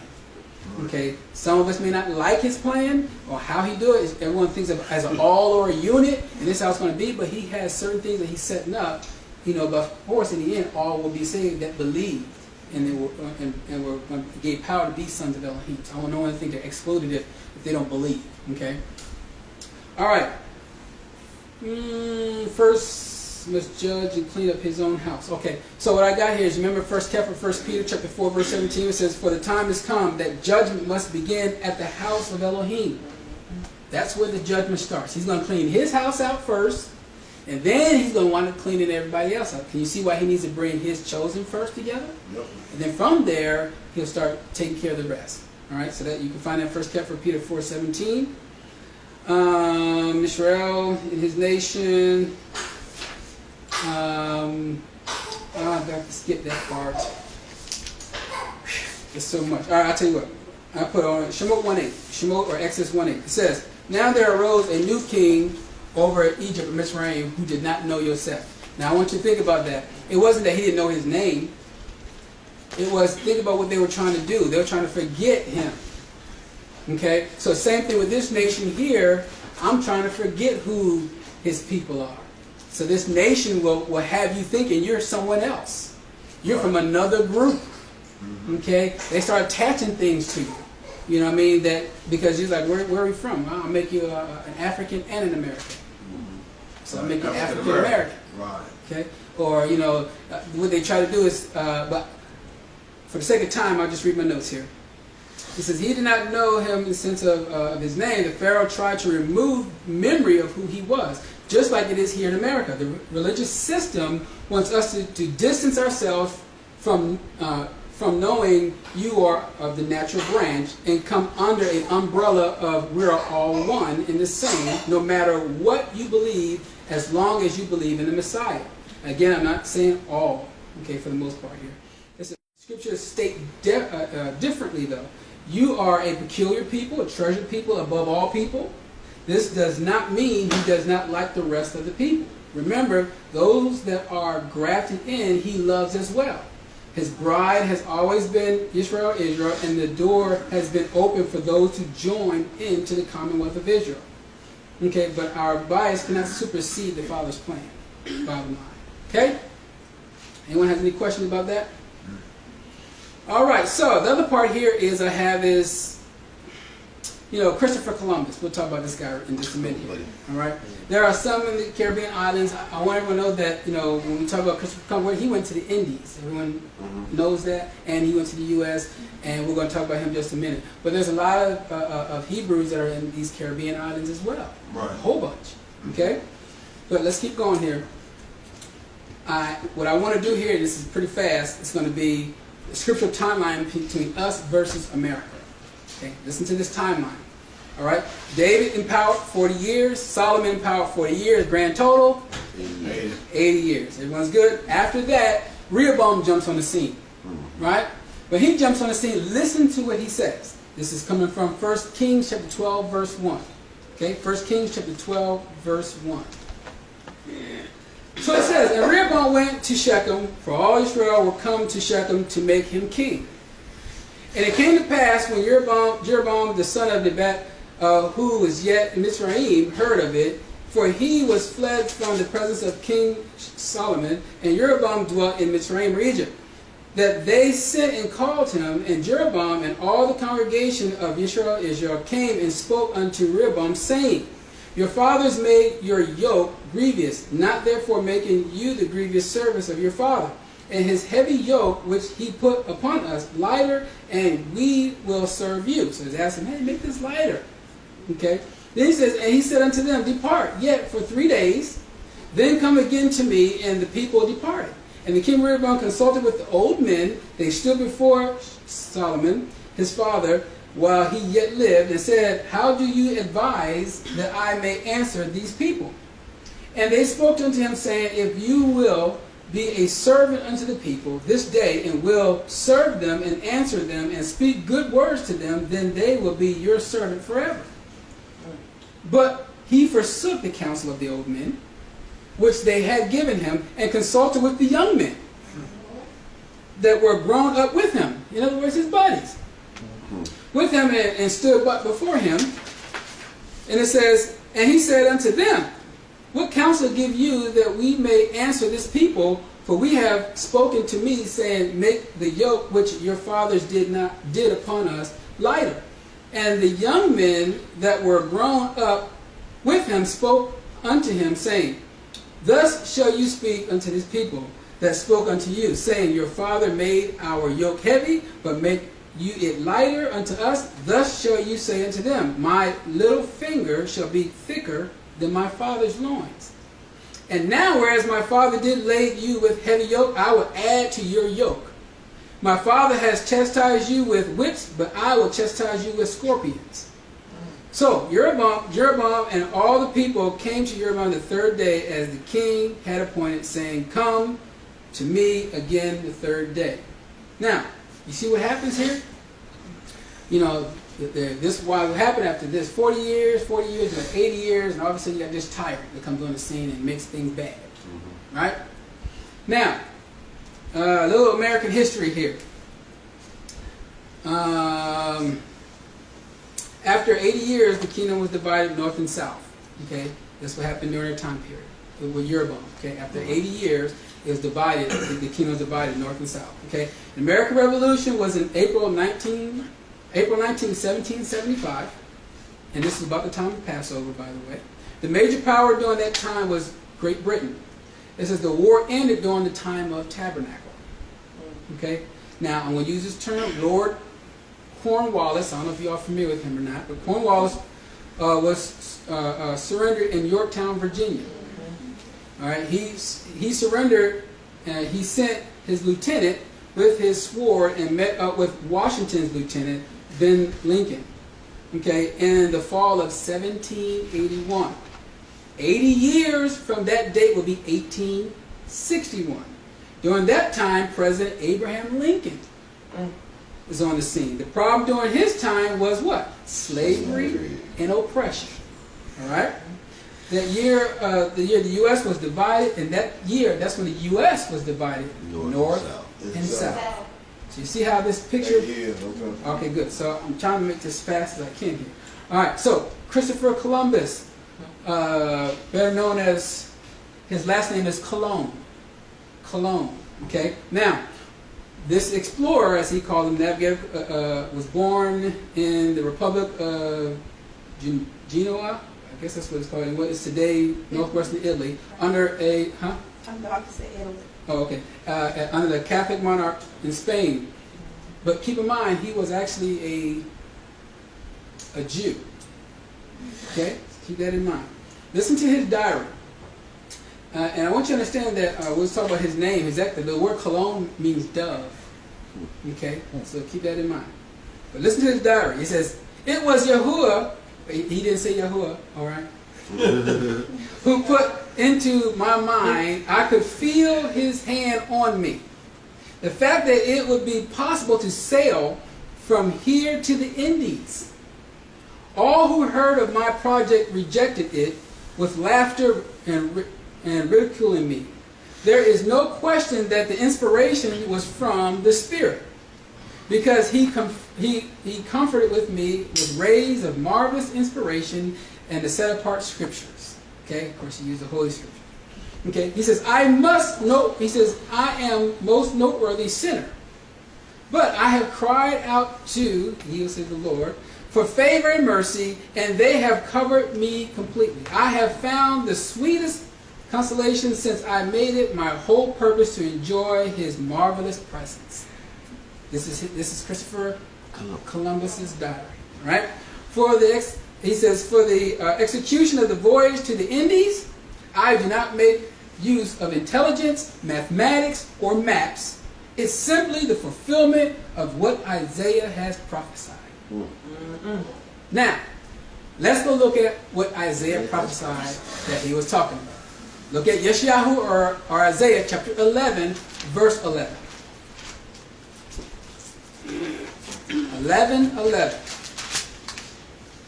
Man, I'm trying to wrestle this. All right. We got so much to do. All right. It says, and it shall come to pass in that day, Yahuwah shall set his hand again a second time to recover the remnant of his people. Okay, this is what he's thinking about, right? Which shall be left from Assyria, and from Mitzrayim or Egypt, and from Petros, and from Cush, and from Elam, and from Shinar, and from Hamath, and from the islands of the sea. So this is why he's going to the sea. Right. All right. Verse 12, it says, and he shall set up an ensign for the nations, and shall assemble the outcasts of Israel, and gather together the dispersed of Yehudah from the four corners of the earth. The envy also of Ephraim shall depart, and the adversaries of Yehudah shall be cut off. Ephraim shall not envy Yehudah, and Yehudah shall not vex Ephraim. Okay? So you see what's happening here. He's thinking that the Spirit came on him to do this here. Right. Everyone's with me so far. I haven't lost no one. All right. So remember I told you that his name means a dove. Right? There's another name in Scripture that his name means a dove. Does anyone know his name? Yonah. Or Jonah. Jonah's name in Hebrew means dove. Okay? I wonder, was he in some water? By chance. Well, let's just read it real quick. I'm going to be fast with this because I think you all should know the story, but maybe there's a part you don't know, so that's why I want to read it. This is Jonah starting at 1:1. All right, Jonah 1:1. It says, now the words of Yahweh came unto Jonah, the son of Amittai, saying, arise, go to Nineveh, the great city, and cry against it, for their wickedness has come up before me. But Jonah rose up to flee unto Tarshish from the presence of Yahuwah, and went down to Joppa, and he found a ship going to Tarshish, so he paid the fare thereof, and went down into it to go with them unto Tarshish and the presence of Yahuwah. But Yahuwah sent out a great wind into the sea, and there was a mighty tempest in the sea, so that the ship was like it to be broken. Then the mariners were afraid and cried every man unto his Elohim, and cast forth the wares thereof and the ship into the sea to lighten it of them. But Jonah was gone down in the sides of the ship, and he lay and was fast asleep. Now remember, they called on their Elohim. I want you to keep that in mind. Oh yeah. All right, it says, verse 6 says, so the shipmaster came to him and said unto him, what means you, O sleeper? Arise, call upon your Elohim. If so be, the Elohim will think upon us that we perish not. And they said every one to his fellow, come and let us cast lots, that we may know for whose cause this evil upon us. So they cast lots, and lot fell upon Jonah. Then said unto them, tell us, we pray you, for whose cause this evil is upon us? What is your occupation? And whence come you? What is your country, and of what people are you? He says unto them, I am a Hebrew. I fear Yahweh, the Elohim of heaven, which he has made the seas and the dry land. Then were the people exceedingly afraid, and said unto him, why have you done this? For the men knew that he fled from the presence of Yahuwah, because he had told them. Then said they unto him, what shall we do unto you, that the sea may be calm unto us? For the sea wrought with temperance. He says, and he said unto them, take me up and cast me forth into the sea. So shall the sea be calm unto you. For I know that for my sake this great tempest is upon you. Nevertheless, the men rowed hard to bring it to the land, but they could not. So they're trying to just get to land because they didn't want to throw them over the water. Right? For the sea wrought in temperance against them. Listen to 14. He said, wherefore they cried unto Yahuwah and said, we beseech you, O Yahuwah, we beseech you. So who's doing this now? The men. Now they're starting to call on his name, right? Right. Let us not perish for this man's life, and lay not upon us innocent blood, for you, O Yahuwah, have done as it pleased you. So they took up Jonah, and cast him forth into the sea, and the sea ceased from raging. And listen to 16. Then the men feared Yahuwah exceedingly, and offered sacrifices unto Yahuwah, and made vows. Okay? So, he used Jonah, the dove, and imagine all of them calling all their Elohim, and in the end, they wind up learning who his Elohim was, and later on he winds up going to Nineveh and things like that. So everyone's familiar with that, right? The other part I want you to see is about the word dove. The first occurrence of the dove is when? During the time of Noah. Again, another issue with the water, right? But think about this here. And if you look up in scriptures, especially like in Mishnah and Proverbs, you talk about waters represents nations. All right? So imagine this dove that Noah sends out. What comes back in his mouth? An olive branch. Is it by chance that Israel's called an olive branch? Nope. No, could be, huh? All this just could be coincidence is what I'm getting at here. All right, so we'll keep going because for the sake of time, all right? And you can read that if you like in Bereshit, Genesis chapter 8, verse 8 through verse 11, but we got to keep going. All right, so the dove is a picture of the Ruach. You can see that in Matthew chapter 3, verse 16, that was sent out to bring all the people who were scattered back to the land. You're going to see that later on. Christopher Columbus is a picture, if you will, goes to places such as the Indies and to the U.S., which happens to be the places where Yashar'al was scattered. Okay, and again, not all were scattered just to those places. I just want you to see that for time's sake, I can't go over where the bulk of Yehuda went, according to not scriptural history, but according to history that they've recorded to prove that case. Okay, but sometimes we can say I'm this, I'm that, and all this other stuff like that. But I'm getting at is there's actually some recordings to prove where certain people went. So I don't have time to do that now because I got to hurry up. Esau. I'm going to close with Esau here, if I can. All right. All right. So look at Obadiah verse 8. Obadiah is only one chapter. Okay? So I can just say verse 8. You don't have to worry about no chapters, just one. So go to verse 8. Obadiah 8. Obadiah. Verse 8. Listen to what this says. This is going to be very interesting to read. because this is dealing with Esau. Again, we're just trying to prove something here that Esau may not be what some people say. Shall I not in that day, saith Yahuwah, even destroy the wise men out of Edom, and understand out of the mount of Esau? He says, for your mighty men of Teman shall be dismayed to the ends that every one of the mount of Esau may be cut off by slander. Listen to 10, because I got to pause there. It says, for your violence, highlight violence, against your brother Jacob, shame shall cover you, and you shall be cut off forever. So, think about this here. This is talking about who? Edom, and it's talking about the violence, and it talks about shame. I need you to highlight shame. The word for violence in Hebrew there is Hamas. Hamas is the Hebrew word there for violence. Now, it just so happens there's a terrorist group called Hamas. Just so happens. I'm going to read just a little bit of it. Okay, Hamas is an Islamic resistance movement. Okay, in Arabic, I'll skip all their definitions. It says, which means zeal in their language. It says, is a radical Islamic fundamentalist organization which became active in the early stages and operating primarily in the Gaza district, but also in Judea and in Samaria. Listen to it. It says, it was formed in 1987 as an outgrowth of the Palestinian branch of the Muslim Brotherhood. Various Hamas elements have used both political and violent means, including terrorism, to pursue the goal of establishing an Islamic Palestinian state in the place of Israel. Loosely structured, with some elements working candidly and others working openly through the mosque and social services institutions to recruit members, raising money, organization activities, and distribute propaganda. In January 2006 election, Hamas won a majority of the seats in the Palestinian legislation. Now, I'm going to skip a little bit. I'm going to tell you something. It kicked off from 1989.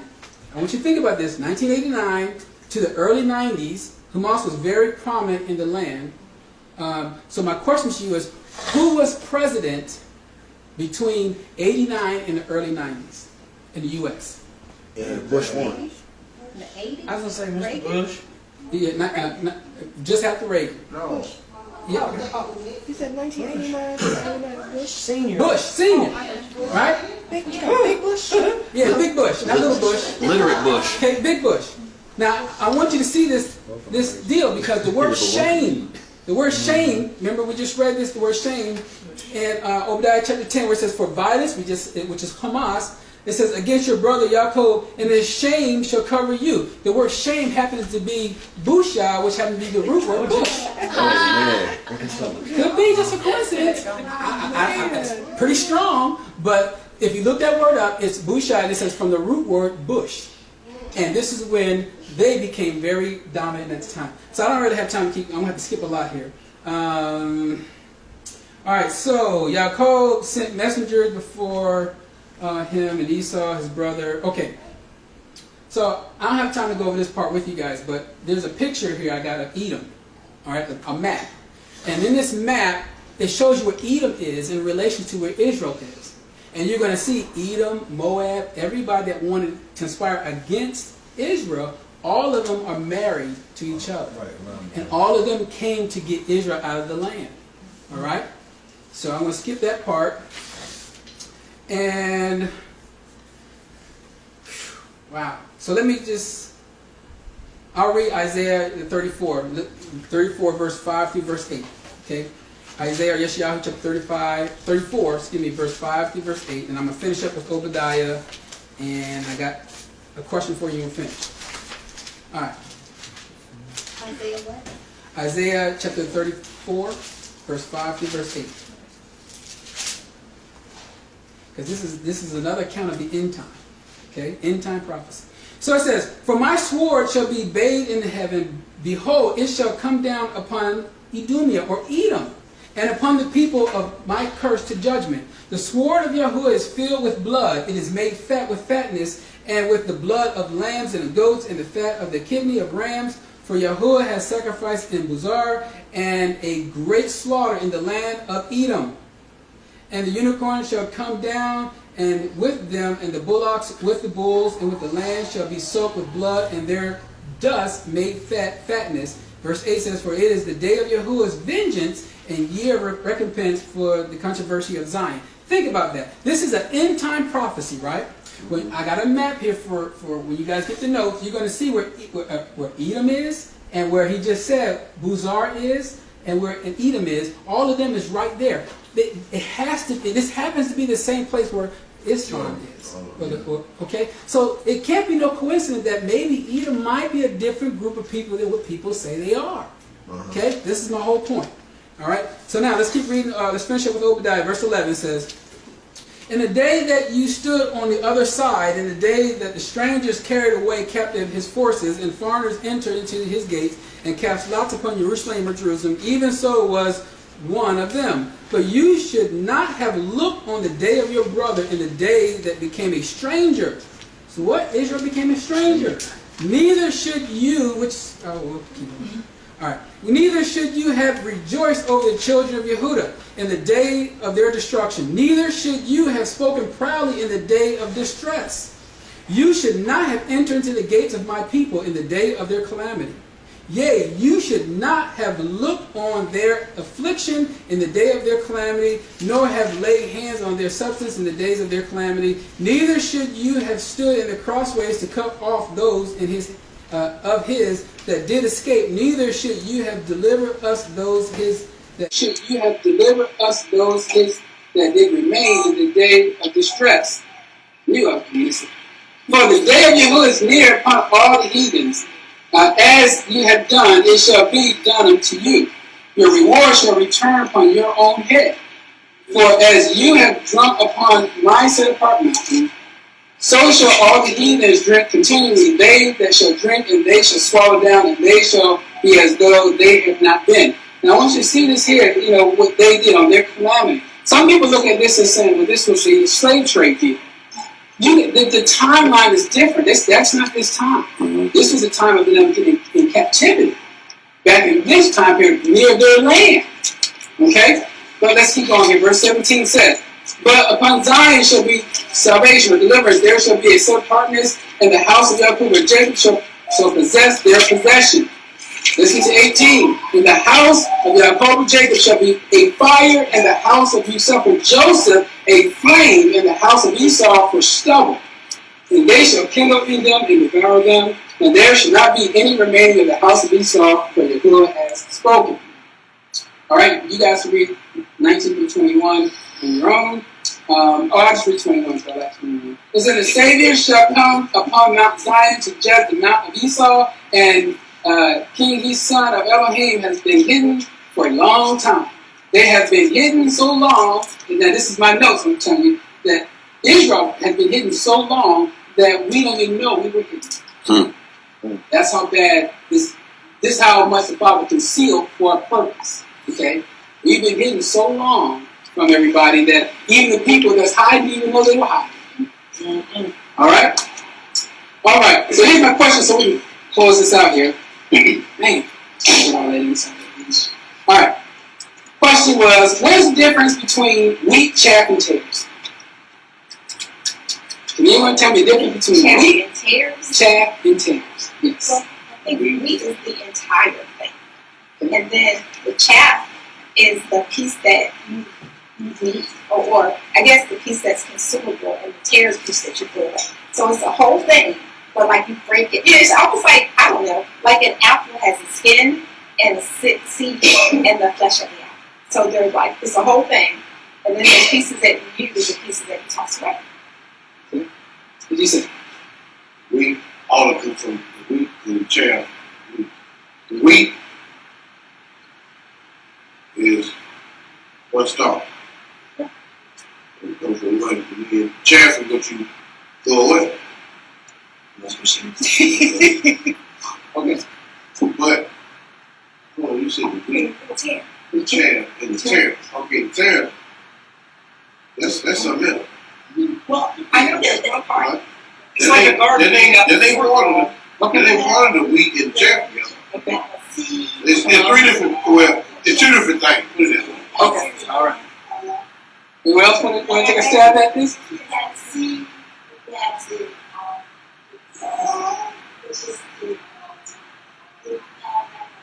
whole, that's the chaff. Chaff. Then the tare is the silver. All right.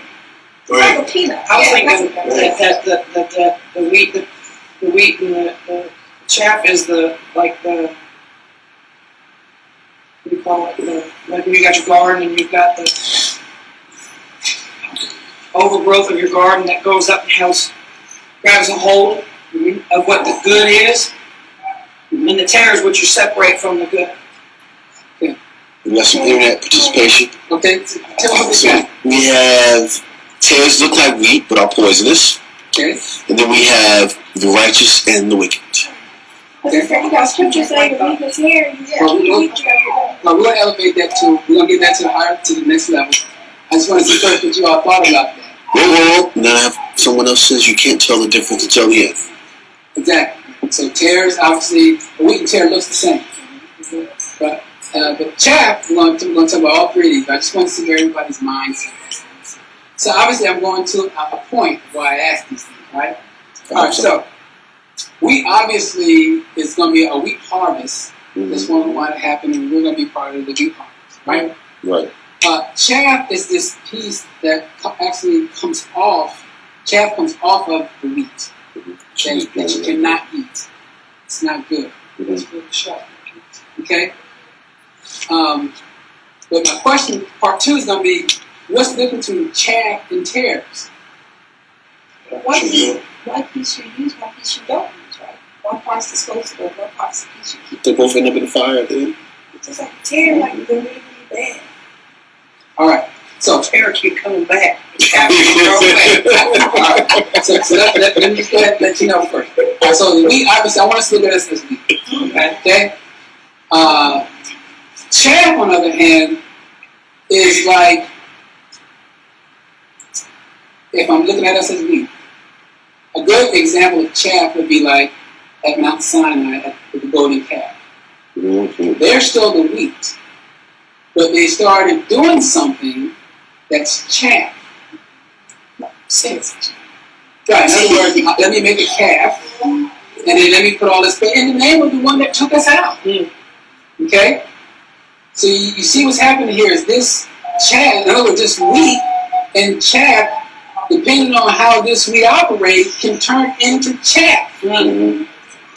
Okay? So let me read something real quick. So I'm going to tell you the definition of chaff. To be loose, to be pressed out. From the root word moots, which means to oppress or extortion. Extortion. Yeah. But I want you to see to be, these are people that's going to oppress. Okay? So, and I'm talking about our own. Tares is not us. Tares is a whole different group. But they look the same. But we're going to talk about that in just a minute. So I want you to understand that all of us here could be wheat, right? Well, let's just say hypothetically, Miguel says, well, listen, man, tomorrow we need to go. We're going to, I saw a Hindu deity, but his arm was shaped in the form of Yahuwah.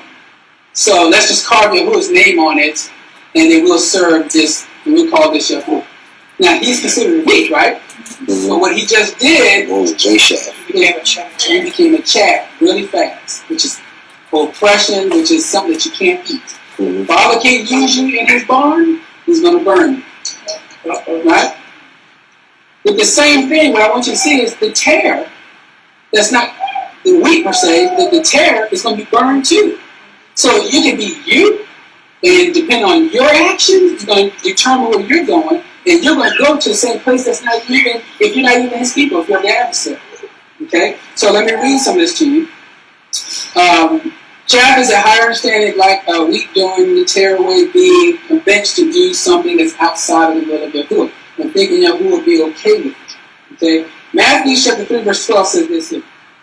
Whose fan is in his hand, and we will thoroughly purge his floor and gather his wheat into a garner. He says, but he will burn up the chaff, which with unquenchable fire. Okay? That's what's going to happen to the chaff. Then it said the tares are from the devil. Okay, it's from the adversary himself. Okay, they come in a different form. And I'm going to tell you, tares can come in a different form of your brother, family members, friends, co-workers, they come and do an attack on you, right? But Matthew 13:38 says the field is the world. Okay, the good seed are the children of the kingdom, but the tares are the children of the wicked one. He says the enemy that sowed them is the devil. That harvest in the end of the world, and the reapers are the messengers, coming from the angels and say. All right, character are the ones that pull us away from what we're Correct. that we start doing as the world does. Right. They're in the world. Some of them sound like the world. Some of them may even be not of the world, but know your belief, And they want and to try to bring tell you you to bring you over here. Some of them are non-practicing people, and they want to bring you on their side. Okay? These are tares. All right? And so you need to be careful. That's why this is a very, very fine line. Because a wheat is getting from both sides, from his own and from others. So you got to be careful, because if not, that chaff is going to cause you some problems. Huh? Get that stumbling block. You just go kick it. Oh, yeah. Just go kick it. That shows your it actually shows how grounded you are. If that tear comes after you, how harsh you can turn it away from. Mm-hmm. So I got the word read Psalms chapter 1. Hallelujah chapter 1 real quick. Read 1, and I'll tell you when to stop. You can start at 1, I'll tell you to stop. Whoever gets I don't book. Give me that book. it's just 4 ways. Blessed is the man Okay? who walks not in the counsel of the ungodly, nor stands in the path of sinners, nor sits in the seat of the scornful. Okay, stop. Think about this here. You guys take a look at each one of who they are. Sinners is those that transgress the law. Okay, scornful, worldly people, but keep going. But his delight is in the law of Yahuwah. Okay. What's the delight? It's in the law of the Father. That's the delight. Right? Okay, go ahead. And his law he meditates day and night. So these are some studying people that love his instructions. Stop right there. But what he do?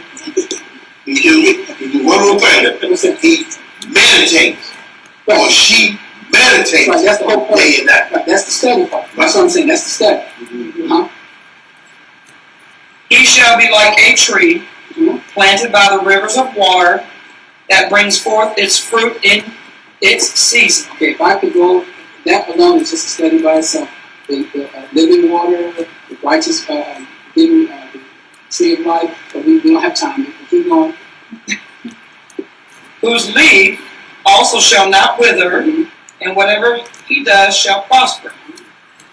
And the ungodly, you said the word was ungodly. That is the wicked. The wicked are not so, but are like the chaff which the wind drives away. This is like the chaff that the wind drives away. Okay, go ahead. In life.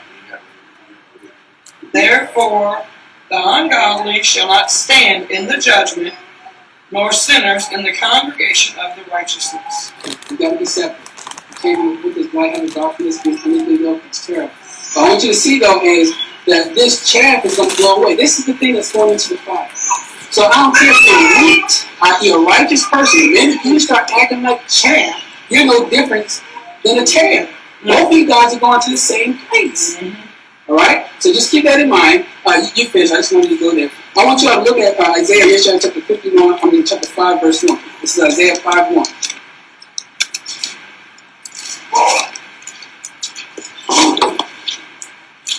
Lord. You want to read? Oh, no, I got it. Okay. So it says, now that I sing to my well-beloved a song of my beloved touching his vineyard, my well-beloved has a vineyard in every fruitful hill. He says, and he fenced it, and gathered out the stones thereof, and planted it with the choicest vine, and built a tower in the midst of it, and also made a winepress therein. And he looked that it should bring forth grapes, and it brought forth wild grapes. And now, O inhabitants of Jerusalem, and men of you, it says, judge, I pray you, between me and my vineyard. What could have been done more to my vineyard that I have not done in it? Wherefore, when I looked that it should bring forth grapes, brought it forth wild grapes. Jump down just verse 24. And it says, therefore, as the fire devours the stone, and the flame consumes the chaff, so their root shall be rottenness, and the blossom shall go up as dust, because they have cast away the law of their host, and despised the word that set apart one of the strength. Now I want you to think about this here. This here, he said, I done made a beautiful garden. Okay? And in this garden, he said, I took all the rocks out, I made this thing pretty. And now he's like, but all of a sudden, wild grapes coming out. He's referring to us because you remember the end or the tabernacle harvest is grapes. You remember the wine press that he's going to come out, he's going to use a sickle, he's going to be doing cut and stuff. So he's like, listen. He said, well, all of a sudden here, you guys become wild. And he's like, what am I going to do? And they said, but what was the problem? Verse 24 tells you, he says, because they cast away the law of Yahuwah. That's what caused the problem. So you can't cast it away, but he says, in the end, you're going to be burned up. Right.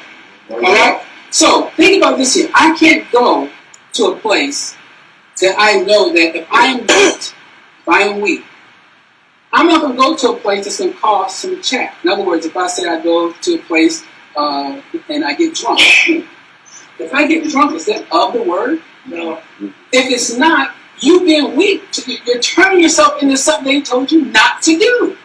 Right? So when you do that, you become chaff. If you want to be chaff, keep doing that because there's a place for you. Right? But if you don't, then you need to be on a fine line of being this weak. That's what I'm saying. That's why he doesn't want us to be rubbing and being friends with the world. The worldly people. That's not a good sign. That's not a good thing to do. Okay? So, note says we need to make a choice in life as to who you are going to serve. Yahuwah or man or Shaitan or Satan. This is a fine line that one must take and understand. If you love him, keep his commandments and his laws and instructions. Not keeping his commandments, laws, and instructions is a sure way for the Father to know if you truly love him.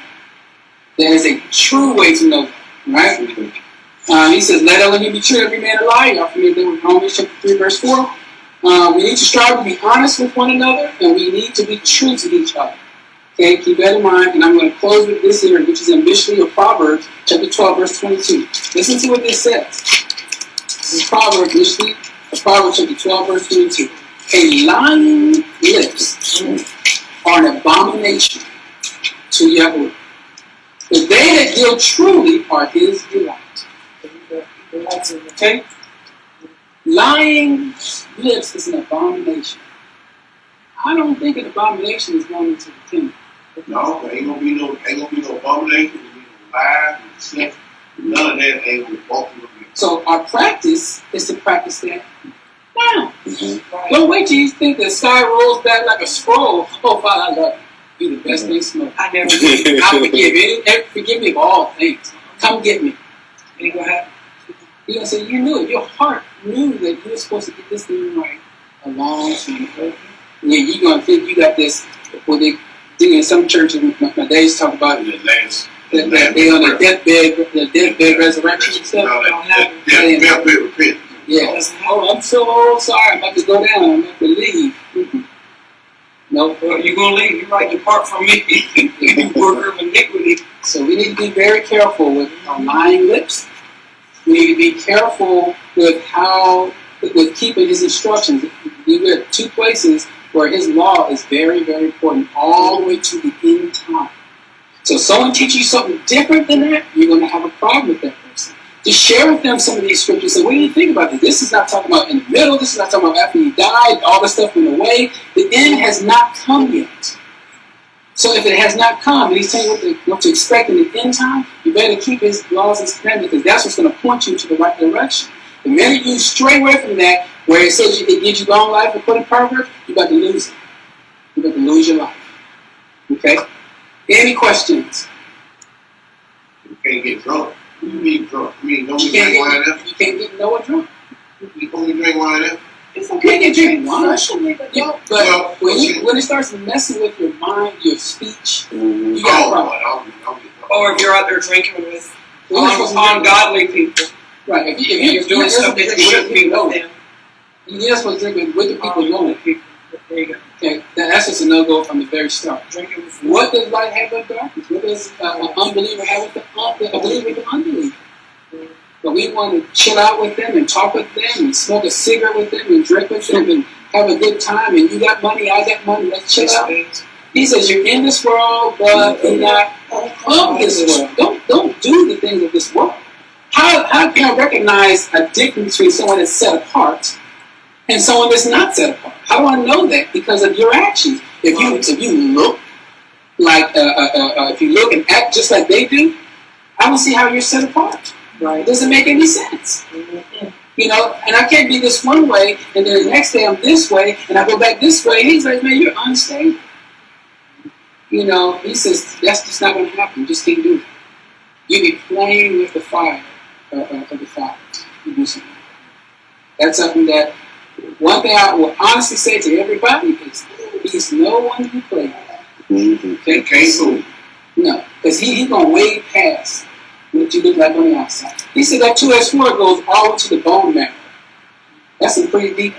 That's a good cut. Put it this way, then I was figuring he know All into the all the ones gonna be in it.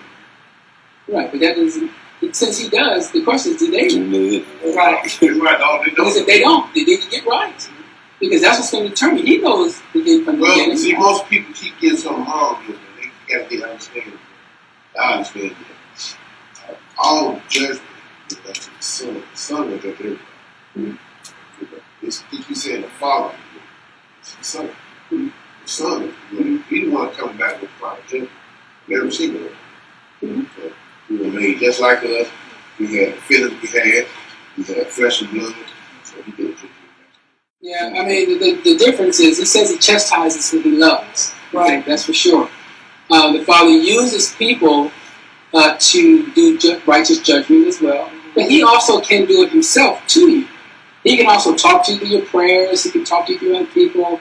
But he can do that. What you don't want is, you know, he tells you, and then you do it for a little bit, and then you go back to doing the same thing you did before, and then you get a little bit of word, and you're good, and then later on as time goes, you go back to what you're doing before, and it's like, wait a minute, that's not good. He don't want you to keep doing it. Remember, he's saying you need to be hot for people. Or a dog, basically a dog returning to its environment. You're constantly to bounce back and forth. And also remember, it's a shun the appearance of me. Does it look good that I'm hanging with two strippers and walking down the street? Oh my goodness. I'm saying I'm going to go teach them the word. Yeah. Does that make any sense? I got everyone knows that the alcoholics, all the drunks that are with me, we're going to go get something to drink. Everyone knows that they are. But I'm saying, no, I'm just going to go teach them some things. But yeah, the appearance look bad. Right, because you're as one with them walking with them. Right. There's like, I'll see no difference between you. And forbid you be over there teaching somebody, and then later on down the line, they see you as someone that they know to be an unrighteous and unbeliever, and you out there cheating with them. You can call that person a snitch. Sure can. That's not a good thing to do. Okay? All right. Just one thing, would you pray? You can stay in the clothes.